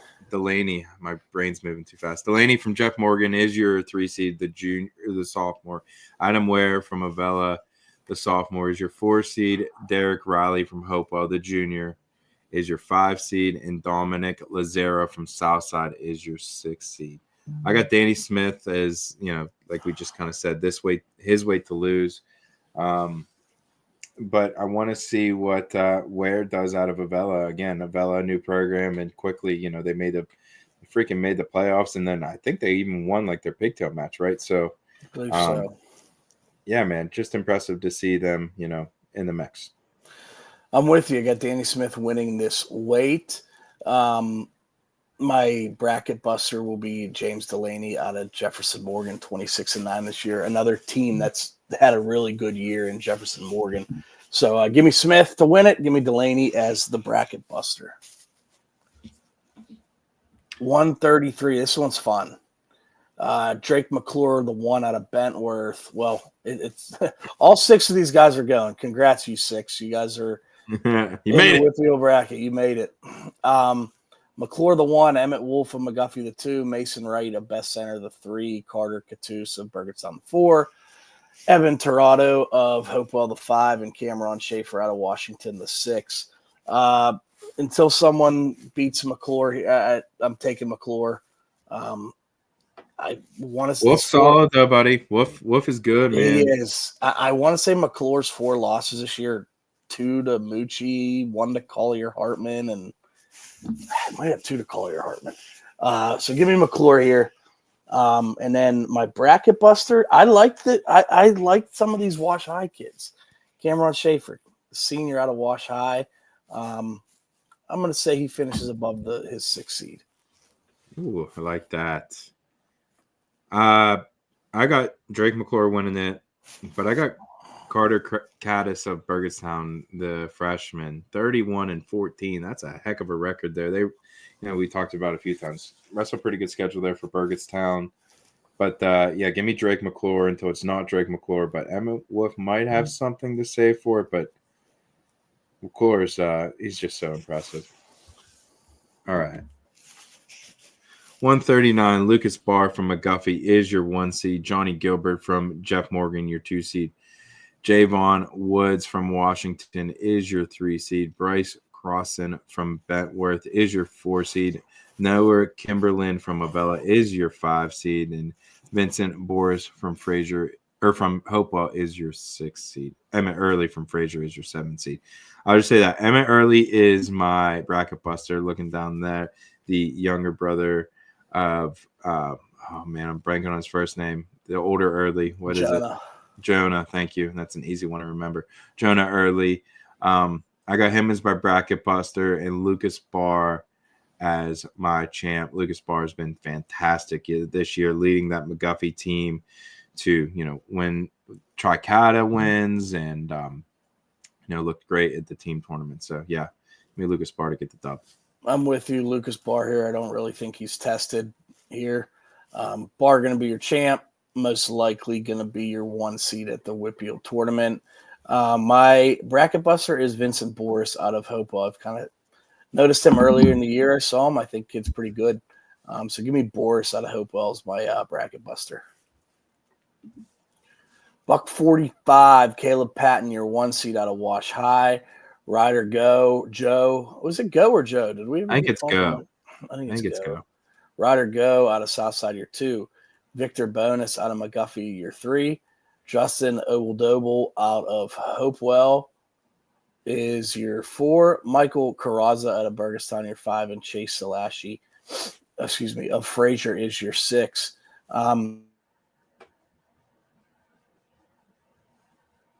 Me Caleb Patton to win this. And my bracket buster, I'll probably go Victor Bonus and McGuffey. Saw him win some big matches last year at the WPIAL tournament, having a good year this year. So Patton to win it, bonus as my bracket buster. Ditto. I agree with both things you said there. I like bonus of McGuffey, and Caleb Patton's been doing it for a long time there for the Wash High boys, the Wash High Prexies there. So, yeah, I agree with everything you said. All right. Speaking of what we were just talking about, Jonah Early, the junior for Fraser, is the 1 seed at 152 pounds. Logan Noyes from Burgestown is your 2 seed. Garrett Newman from McGuffey is your 3 seed. Sean Robertson from Fort Cherry is your 4 seed. Levi Yetter from West Green is your 5 seed. Paxton Thomas from Bentworth is your 6 seed. Give me Erdley from Fraser. Only 1 loss on the year. He's looked fantastic. But Sean Robertson from Fort Cherry, I think, can make some noise not only this week, but next week, maybe knock up a couple guys at the WPIAL tournament. But yeah, I like Erdley. I'm with you. Erdley, going to run through this, have him as the champ. And I'm with you again. I like Robertson as the 4 seed. He's been there before. What I want to say, was he the WPIAL champ as a freshman? WPIAL runner-up as a freshman? I know he's had some good results. I know. I have to look it up. That's a name that you see in the bracket. You're like, okay, your hands are full. So Erdley to win it, Robertson to make some noise. All right.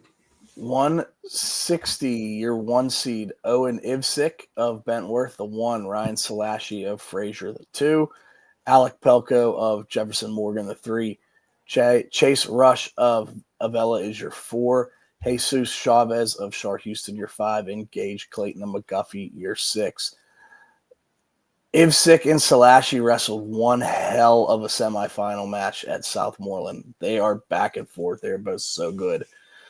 Give me Salashi in this one.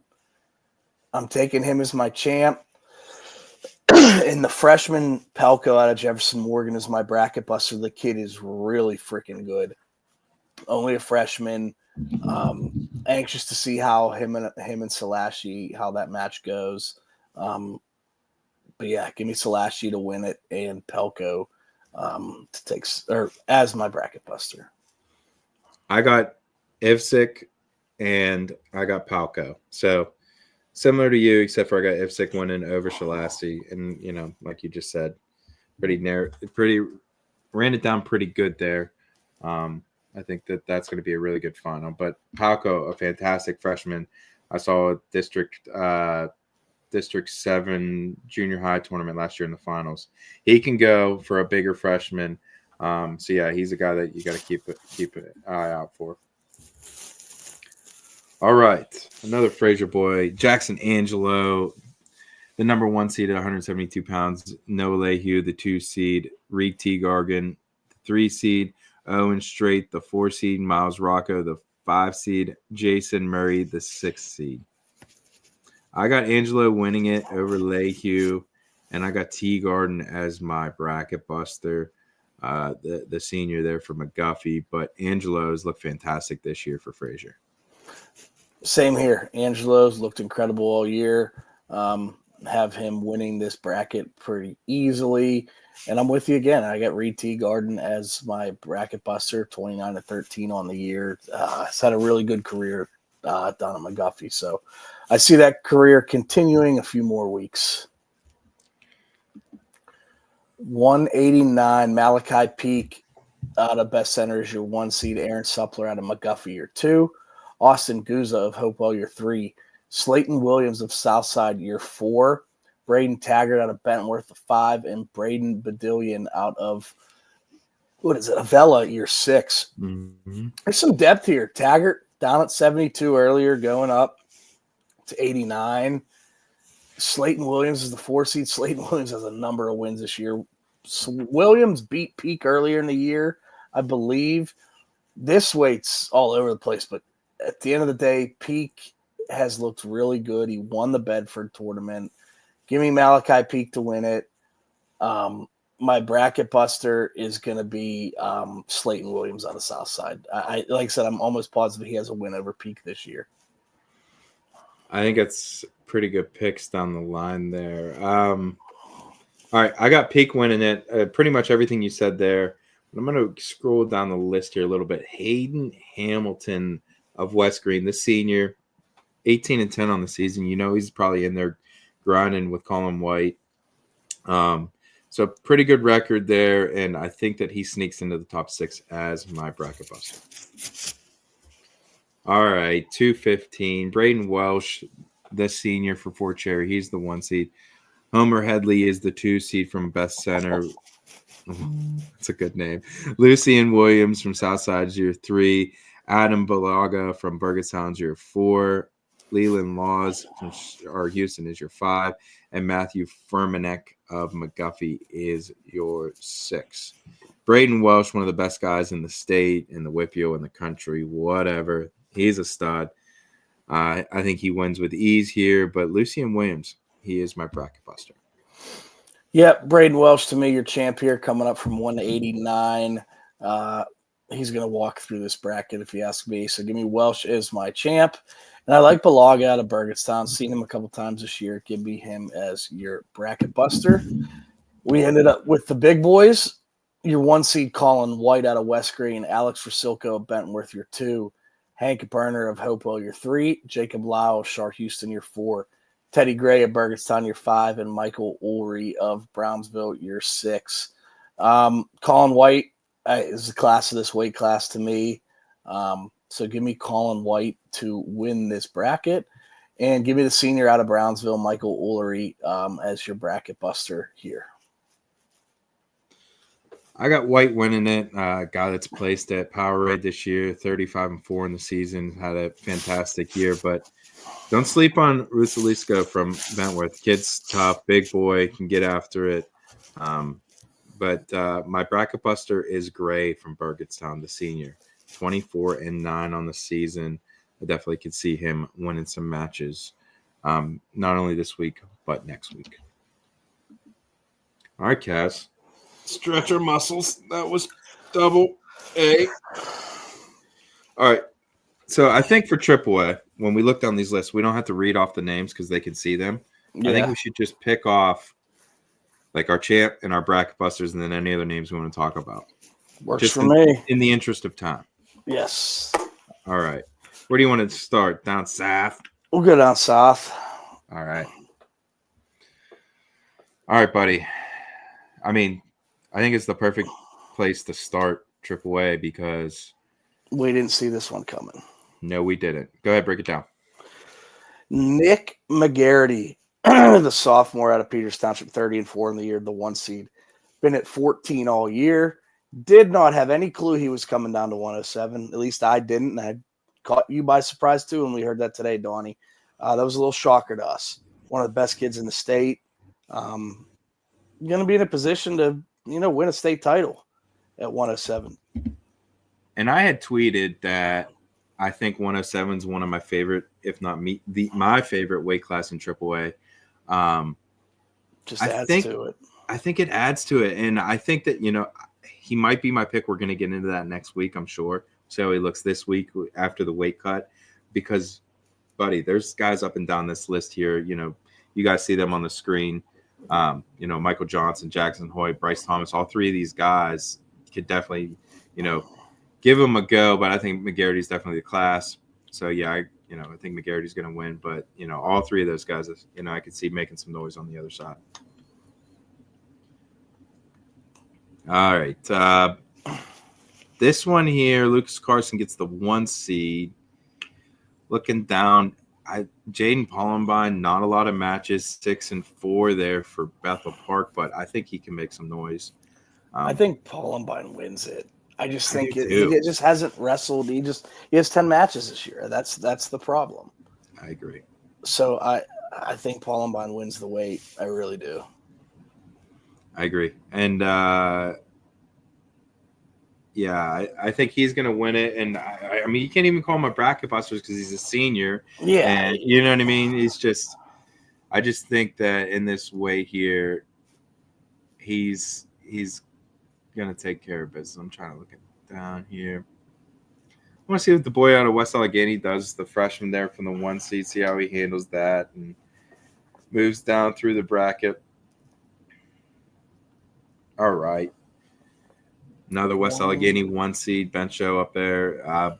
Was kind of surprised to see him get the 1 seed in this bracket. This is a pretty deep class. I mean, Reinhardt, Gardner, Emma, all really solid. Dennison down there, really solid. I like this weight. I do too. I mean, Emma's your 4 seed. Reinhardt and Emma wrestled in the county finals this year, the Allegheny County finals. I'm not sure with Gardner and Emma, did they wrestle head to head this year to where Gardner gets the notch above Emma? I was surprised to see Emma as the 4 seed. Yeah. But this one's going to be interesting. And give me Reinhardt to win it. Kid's been solid for them all year. 27. Where are we at here? This is a good weight. So it is a good weight. So Sala and Fisher wrestled in the Allegheny County finals as well. Sala won that match. Canale 33-4. He's kind of been on like a warpath all year. Kid's been really freaking good, Donnie. Yeah, Canale is one of those guys for over at Ronnie Tarquini over at Trinity that's just been leading that squad. 33-4 on the year. Fantastic year for him. But Sala really, really opened my eyes at the Allegheny County tournament. He had a fantastic tournament there. So, yeah, I want to keep my eyes on him. Floyd Huff's a name for Waynesburg that you can keep your eyes on. There's some guys down this list, but I think for sure Sala and Canale and Fisher are the 3 class of this week. Love this one. This one. This one's got juice, baby. This might be my favorite one in this section. I mean, you can go all the way down to 8. Yeah. You know what I mean? That are pretty solid here. Jake Wright from Trinity, solid at the 10 seed. Levanis is solid. Conley, Snatchko, Miller. Yeah, I mean, all these guys are. I mean, that top 4 is fantastic too. Yeah, and there's a good wrestler not going to advance because the top 7 here I think are all really good. Yep. I think Hartman, Yannick, Miller, and Snatchko may be separate from the group. I can't even say that because Connolly's good, so is Levanis. This one's interesting. I think Hartman's going to win the weight here. I think Hartman's the best guy here. I don't have any questions about that. Tech Fall Master. Yes. But 2 through 8 here are all good. Absolutely. Miller and Yannick in the semis, that'll be fun. Yeah, I agree. All right. TJ Allison, Mazenko, Slovic, Stout, Chacon, Baker, Griffiths. Another one that, Allison coming down was at 45 all year. Yep. So that's another one that kind of caught us off guard here. Do you see Mazenko, Allison in the finals? So I'm just looking at this. Yeah, I mean, I like Stout a lot, dude. Everyone that listens knows I'm a big Aiden Stout fan, and he had a fantastic win over against Norwin. Not enough to put them over the top there. I got Allison winning. I'll say that. I'll start off there. I think Allison's going to win. I think Stout can give him a really good match. I wish Stout was on the other side because I think I would take him to the finals, to be honest with you. Yeah. But it might. I may as well. I like Mazenko too, but I mean, either way, this is a pretty good weight. I think, you look at those top 4, top 5. Chacon's pretty solid there for Montour too. So not a bad weight there, 139. 45. I've been really waiting to see Higgins and Islamov all year. I've wanted to see that match all year. I think we're going to see it. Oh, I think we're going to see it. I think Ramil's on a different kind of level right now, to be honest with you. I could be wrong, and I'll definitely eat the crow if it happens, but I got Ramil winning it, undefeated on the year. He looks fantastic. Figure out some stuff on top. He's just running through dudes. But if anyone could beat him in this bracket, it's definitely Higgins, and I think he's the only one that poses a threat. And Calgara's had a good freshman year for Cannon Mac. We've seen him win, some big matches this year. That's an interesting name in there. McGarity, Feel like he's been there for years at Peters Township down at the 6 seed, Junko at the 7. So fun wait here. I'm very excited to see the potential Higgins Islamov final. Absolutely.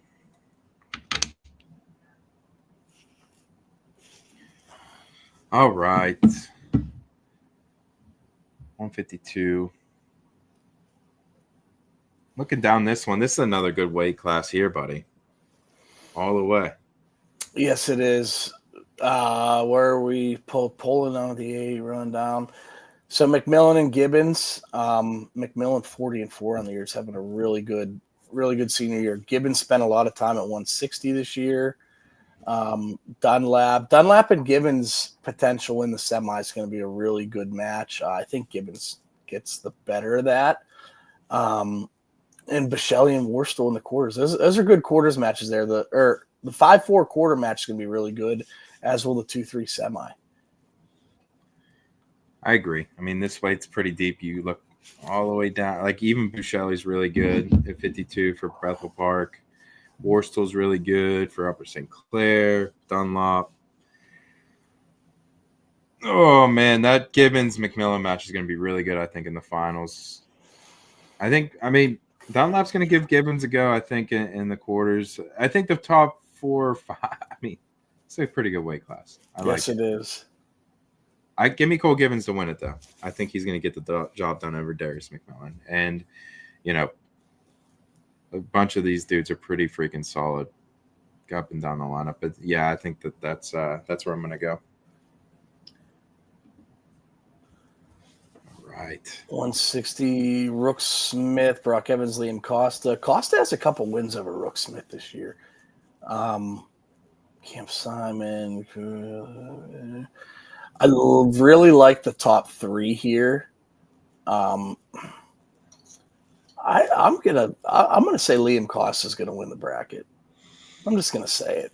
Ooh, what a call! I don't think I'm going to say this. Costa's going to win the bracket. Rook Smith's going to finish higher at WPIALs. I'm going to say that. I'm going to say that. Okay, I could buy that. Give me Rook Smith over Brock Evans. I think Costa takes 3rd. But, yeah, it's just not enough for me. I think Rook Smith's just a little bit better. He's really solid. And Brock Evans was a state qualifier last year, right? I believe. Or I'm thinking of the bigger one. I'm not sure on that one. I want to say he did. Well, we'll keep moving here. Hold on. Let me move forward and you can talk about the next one while I look that up. Go. 72 here. This kind of was when looking at this, just wide open. Not really a name that separates themselves from the rest here. For me, the big household name here is Parker Nave. Been here for a long time. 32-10 on the year. I got to see Solomon at Cannon Mac earlier in the year at Norwin. Kid's pretty good for the senior. I like the Nave kid from Peters Township. I really do. I think he has a really good shot to win this bracket. Yeah. Another name that's been there for a decade. It feels like it. Parker Nave, for sure. I mean, he had an older brother that wrestled. Yeah, what was his name? He wrestled on one of my Stand Your Ground cards. I forget his first name. He was a nice kid, too. Yeah. No, I can't remember either. It's an interesting weight. I like Nave, too. I think he gets it done. Solomon, it might be a 3-4 matchup here in the finals. I could see that. Peters Township and Cannon Mac, Solomon and Nave. So, but give me Solomon over Nave. All right. 89. By the way, I did look back. Evans did qualify for states last year. 4th. Okay. 189. Stevenson, only 9 matches here. He's been out a while, but we know he's really good. And that freshman out of Cannon Mac, tough. Bryce Collins. But after I feel like it's those two, and then there's a little bit of a gap. Bruckner's pretty good. Bruckner's pretty good. Yeah, out of Trinity. He can go. No, I think that's the gap, though. after those three. But I got Stevenson over Collins. Me too. And Collins is good. I mean, he's a freshman that can go for Kinnimack. And Kinnimack, we look up as we were going down this pretty young team. They'll be there in a couple years, but he's definitely going to be one of those key pieces. 23 wins at 189 is pretty impressive as a freshman. 215. Tustin and Collins to me are going to be in the finals. I think it's going to be an awesome match. I got Tustin winning it. Dude, I kind of do too. Yep. It's a freak, dude. I kind of do too. I like Collins a lot. I know. He's so good. This is tough. Mm-hmm. I really like both of these kids, and I think they're both littered with talent. Mm. Oh. No, I agree. I think Tustin. I got Tustin, and Goals is going to give him a little go there in the semis. Absolutely. I mean, he's nothing to be, can't forget to mention him in this thing. I think he's the clear-cut third best guy, and I think he'll give Tustin a run. I think he'll, hand fight, battle him in there, and we'll see how it goes. All right, the big boys. This is a sneaky nice way here too. Yes, it is.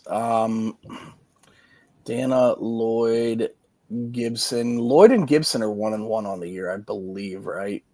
But yes. Lloyd has the most recent win, so that was probably the deciding factor. 2-3 here.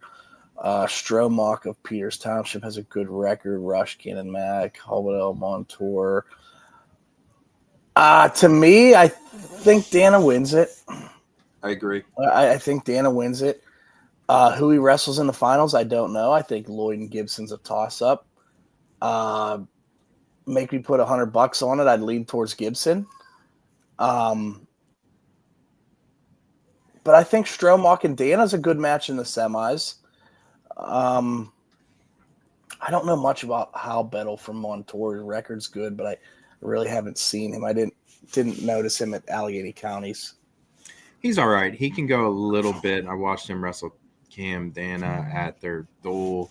I got Cam Dana winning this. I think he's going to do pretty well, not only here but next weekend and the weekend after that, the West Regional. We'll see what happens for the state side because that's for that. But I think he's had a fantastic year. Really bought in, really invested in Coach Troy Regard's philosophy, and the record shows it. He's putting together some good matches, good performances. So give me Cam Dana getting the dub, and I got Michael Gibson over Ben Lloyd. I think those two are going to keep ping ponging each other.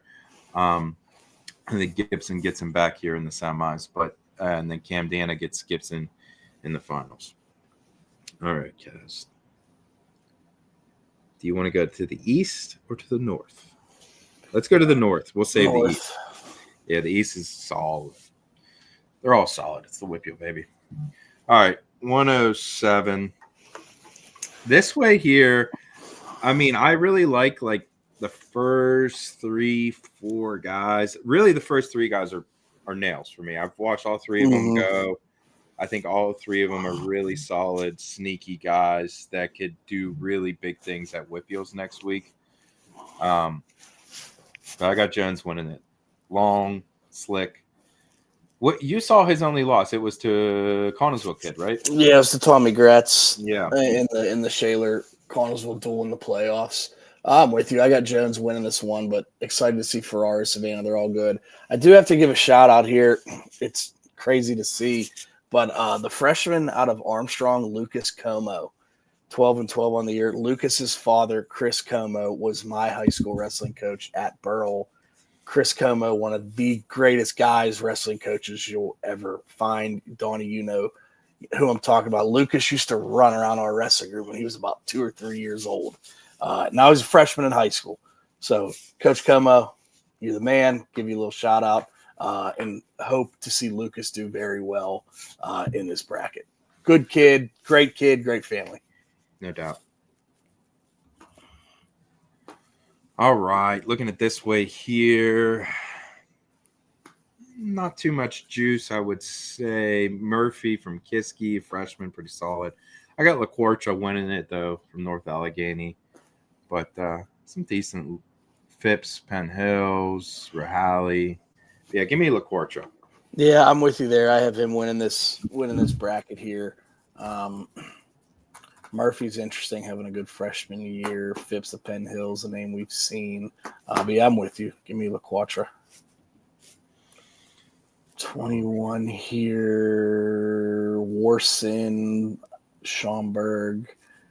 Warson beat Schaumburg in the duel, I think it was. Milligan's a name. That's I feel like another name we've seen a while here. I know he's won a lot of matches for North Hills. I think it comes down to Schaumburg and Warson. Coin flip on that one. Milligan and Schaumburg, that's interesting. You could see Milligan winning that semis match there. One thing, I'm anxious to see Sam Passarelli, the freshman out of Mars. He's 23-8. I've heard a lot about him this year, see his name a lot of places, but haven't seen him wrestle. So I can't give much insight on him, but I've heard and seen his name a lot. So that's an interesting one for me. Anxious to see how he does here. All right. Another weight change here. Sloboda from Butler. Yeah, we all thought he was going 21. Mm. Wrestled Midwinter Mayhem there, and I thought he was going 21, especially when, the news with Landon Sidden broke. We thought, okay, Sloboda's going to stay at 21 here. But no, he's gonna go up to 27. I don't know the reason as to why. Not questioning it. I feel like a lot of people thought 21 here. This is a nice little section weight here with Sloboda the 1, Carter Put the 2, Funk the 3, and DeLuca the 4. I like this one. Putt and Funk. That'll be a fun semifinal match, Tony. I agree. That's one of the better semifinals there. Both guys can really go. Funk, the commit for Vinny D out there, Seton Hill. Both of them putt too. Oh yeah, that's right. Funny story here. Luke Boylan of Burrell is also a Seton Hill commit, and I mean, as you guys all know, I'm an employee of the Burrell School District. Luke Boylan, Carter Putt, and Landon Funk are all living together next year as freshmen at Seton Hill. So they're going to see each other in the semis, and at this time next year, they will be rooming together, watching Trailer Park Boys or studying at their. I'm sure it's one or the other for sure. All right. This one here, I got Fenella. Fenella's a stud, dude. I think he's going to get the dub here. I think he just tears apart this bracket. He's clear day. Stedford's a nice name. Pollock's a nice name. Cable. But I don't think we got to spend too much time kind of Fenella the next topic on this one. Yeah, I'm with you there. A similar situation, but there's some other names here that, you got to keep an eye on. Dustin Kerr, Zach Hill, but Ferraro's been on a tear this year. Yeah, to me, Ferraro's going to run through this. It's been absolutely phenomenal all year. A lot of 15 guys in this weight class. A lot of depth here. Roland from Kiski's tough. Really like him. For me, any of Armstrong, good, Haynes, Hill, Kerr, Ferraro. Yeah, a lot of names here, but at the end of the day, I don't see anyone's arm being raised other than Ferraro's. Same thing here. I got Case Chop getting it up here. There's some good names. Heim, Fermani. I haven't seen Hein wrestle I haven't seen Mars at all. And you have Passarelli and him, like really good records. People talk about it. I haven't seen him wrestle. So I'm anxious to see. Yeah, there's a name for sure. Both of those. Tuscan Blystone, there's a name. Chalk that one up. What is this Fox Chapel? Calix Kimbrough? It's a good name. God, this is the weight. This is the name of the name weight. The weight of the names. I mean, Case Chop's been one of our favorites for years, just pure namesake. Go back. Dan Marino, the 15 seed. Let's go. We got a Hall of Fame quarterback, Tuscan Blystone, Bear Joseph, and Calix Kimbrough. Tune in, boys. Oh, shit. All right. Next one. I got Griffin Reed getting the dub in this weight. I saw him in Allegheny Counties, and I was just impressed to see him go. And I think he kind of wins with these here. But Jacobs is solid for Armstrong as well. Rush from Butler. Yeah, I got Reed here. Yeah, I do too. I think it's cut and dry. Give me Griffin Reed.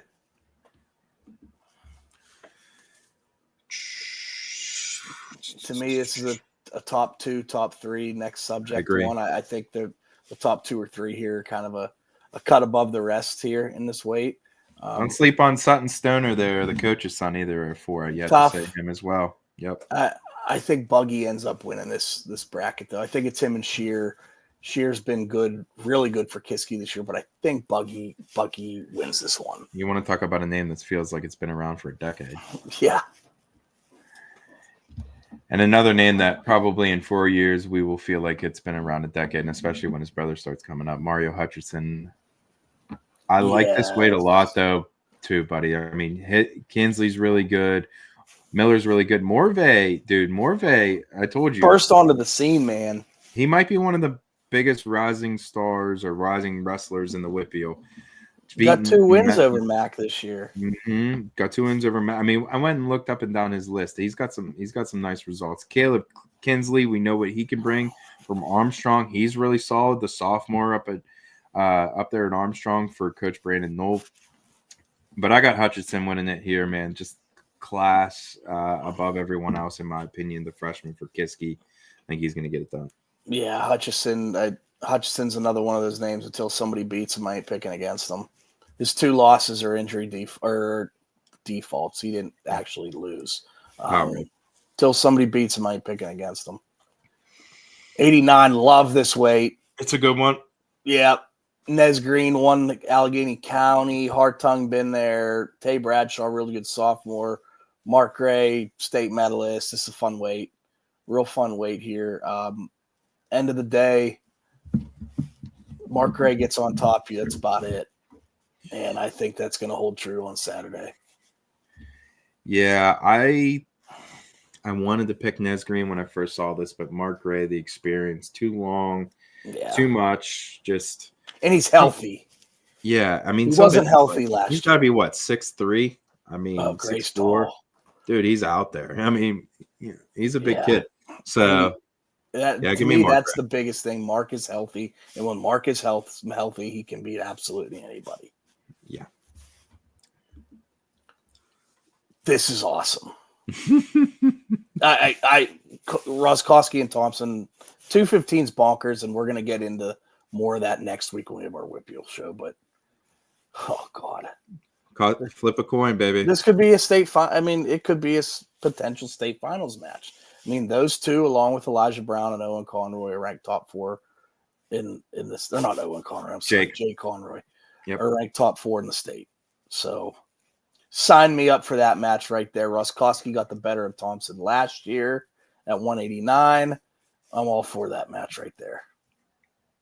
I got Roskowski winning it here. Thompson's going to get him back next week.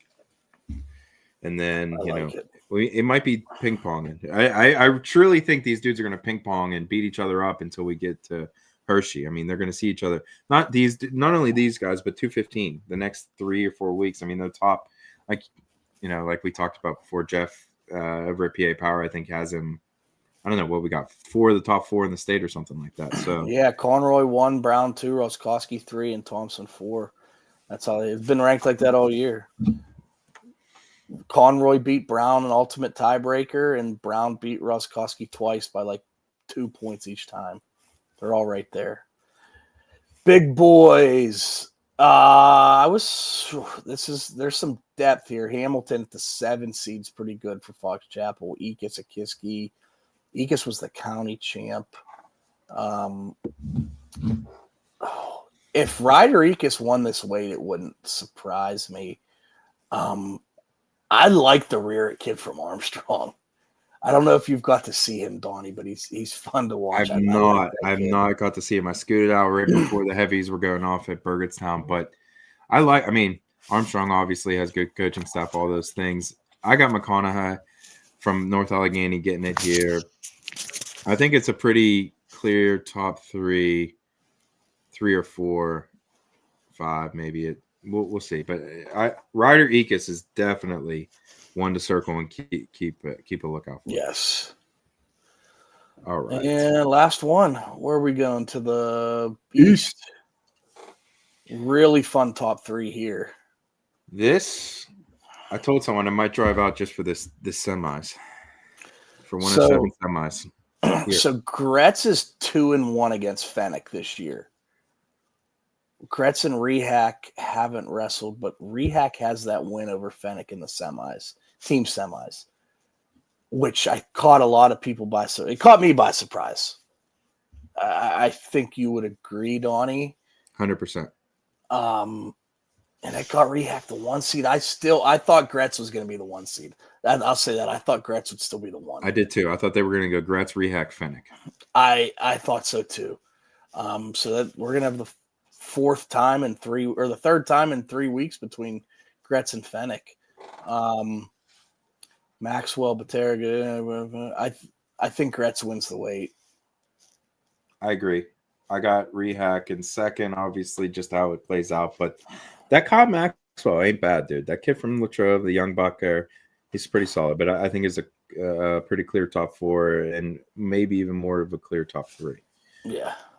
All right. 114. This is a surprise here. How about Nico Capusta stepping in there, getting some matches? I am very happy to hear this because it sounded like earlier, like at the beginning of the year, that he was 100% done. Mm-hmm. I am glad to see he is wrestling. Now, this weight's solid though, buddy. He steps into like Robert Cordova was the 8th seed. I mean, Leaf Circle all the way down at the 7th seed for Ringgold. Robert Cordova at the 8th seed. It's a pretty good weight, bud. Circo's 23-2, and he has some wins this year. This is a really interesting section bracket because there's going to be a couple kids here going home that probably shouldn't be. If WPIAL bracket's 18-man bracket, I see 8 guys here that are 8 of the best 18 in the WPIAL. Just it happens where they go to school. Yeah, I agree. And Capusta coming back with that injury. Colton Clip is really good. And that's going to be, if Capusta's fully healthy, Capusta, I think he tears through them. I agree. But Clip was good enough. That's going to be interesting. All right.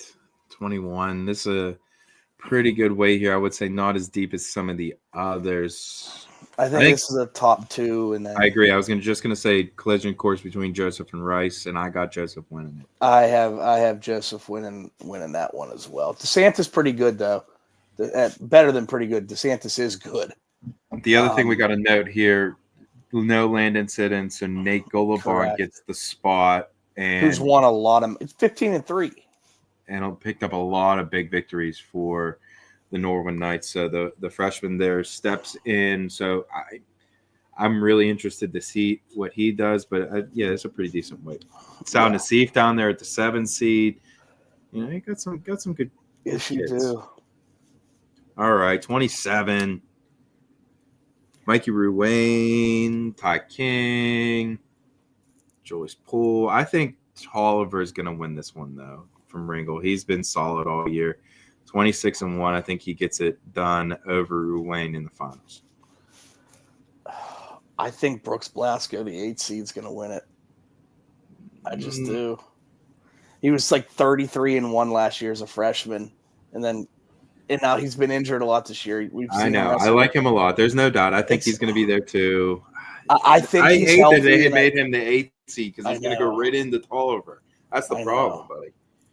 Like they should have made him like the 6th or put him on the bottom side, or not even in the same. I don't know. I think to me, Tolliver, Ruane, and Blasco are the clear 3 best guys in this weight. Would you agree with that? Yes, I agree. All right. Blasco's so good. He is good. All right. Speaking of someone who's pretty good, some guy named Luke Willishow.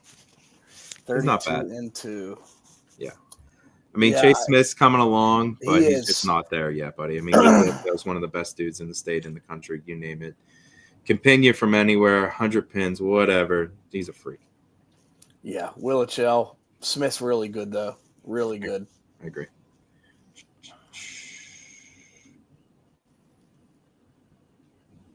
So I like this weight, dude. I want to see what happens here. Vilma, Soto, Campbell, Sarnik, Klingensmith. I think it's a pretty decent weight. Vilma, I think, is the clear class of the weight. I love the way Kai Vilma wrestles. I mean, ever since he burst onto the scene as a freshman and beat Kapusta from Franklin Regional team, WPIAL teams over at Penn or Pierce Township last year. I love that. So I'm picking him to get the dub here. But Soto, he's had a great year for Bell Vernon. Yeah, Soto has, but I'm with you. Vilma gonna win this weight here. Klingensmith and Norman's pretty good. Sarnik's good. Campbell's good. Yeah, it's a nice weight, but I think Vilma. I think Vilma wins this one. Got to give a shout out to Gino Pecora, Penn Trafford, the 11 seed. Dad owns Dom's Pizza out this way. Really good pizza. Shout out Gino and your dad. All right, I need to get some Ginos. All right. Related to Pat Pecora, the late great Pat Pecora. Not a bad bloodline. Yes. Will we see it again, Kaz? Yeah, I don't see how we don't. I agree. The rubber match, 3 weeks in a row, 3 Saturdays in a row, these two are going to go at it. Firestein got the first, Ruggieri got the second. He got it for the third.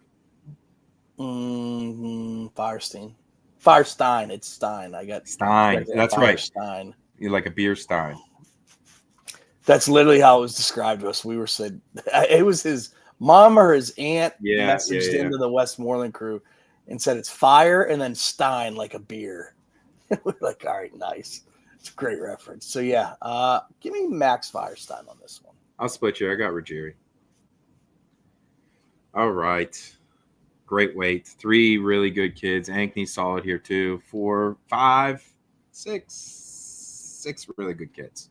I like White too for Norwin. To go all the way down there. Trent Reese is solid. Ankney solid. Doppelhauer. I think they all go. Shaw the clear favorite. But Petrovic is really solid. Going to give him a run, but Shaw is too much. Yeah, I'm with Shaw there. I'm anxious to see how Doppelhauer does against Petrovic. He's been down in AA the past few years. We know he's good. Do you think? I don't think Doppelhauer beats Petrovic, and I don't think Petrovic beats Shaw.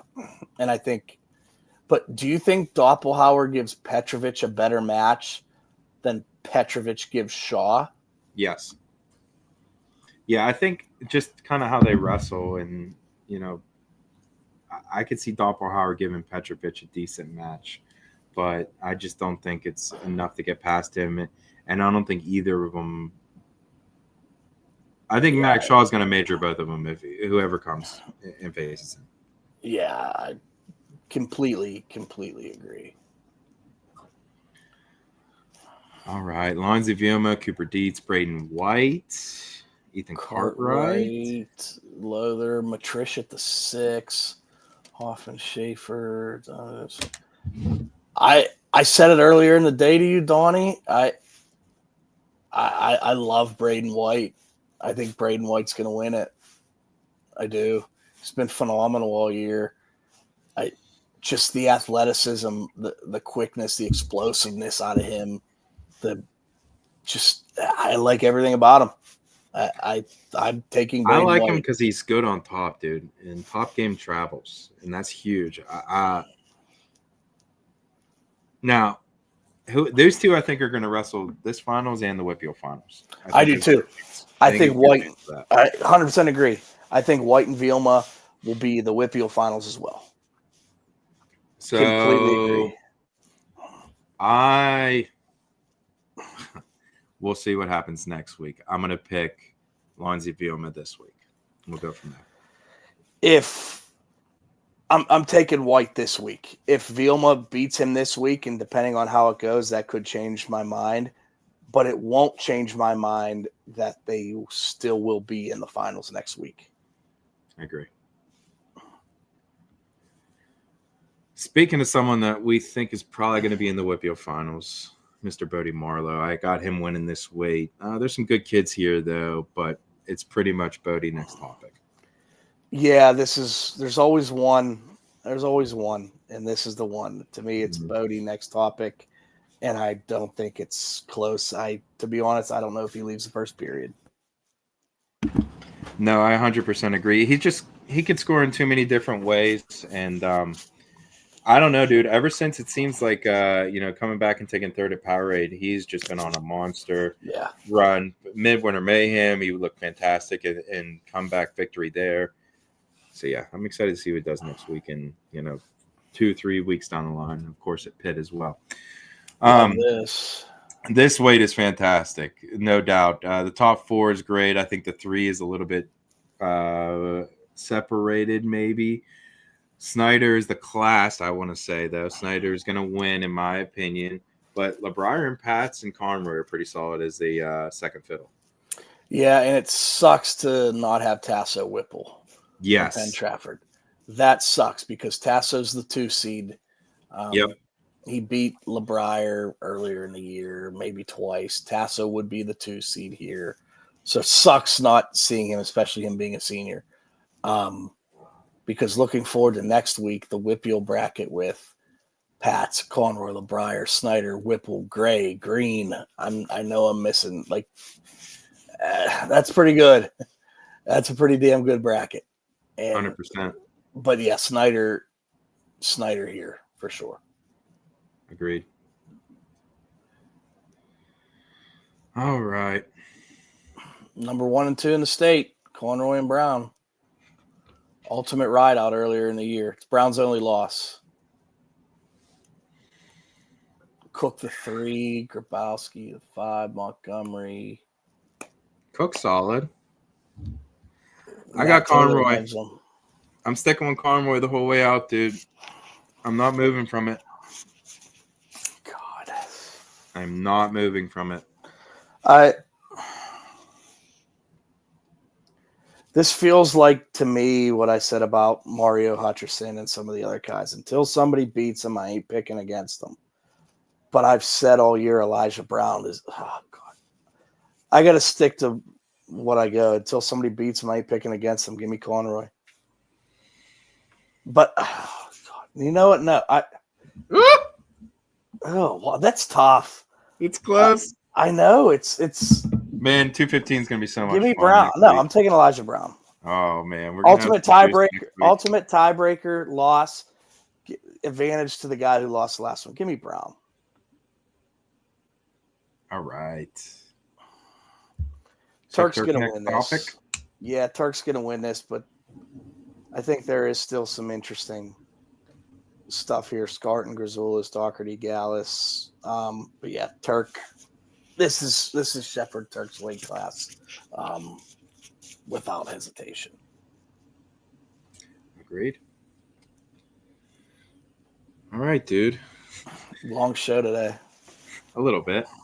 We grinded through it, though. It was great. I'm glad you guys, tuned in, hung out with us. And thanks to Matt Taylor on Inside PA Wrestling for coming on, hanging out with us, talking about the team tournament. But yeah, Kaz, anything else before I leave you go? 2 hours, 40 minutes. What a long show, brother. Yeah, that might be the longest ever. No, I'm all good. Always a pleasure hopping on here. Had a blast as always. My man. Much love. Thank you guys so much for listening. And again, thank you to our sponsors, D1 Wrestling Club, Quest School of Wrestling, Smitty's Carpet Corners, and Switch Custom Apparel. That's all the time we have for Near Falls and the WPIAL. Until next time, for D-Hall, for Kaz. Later.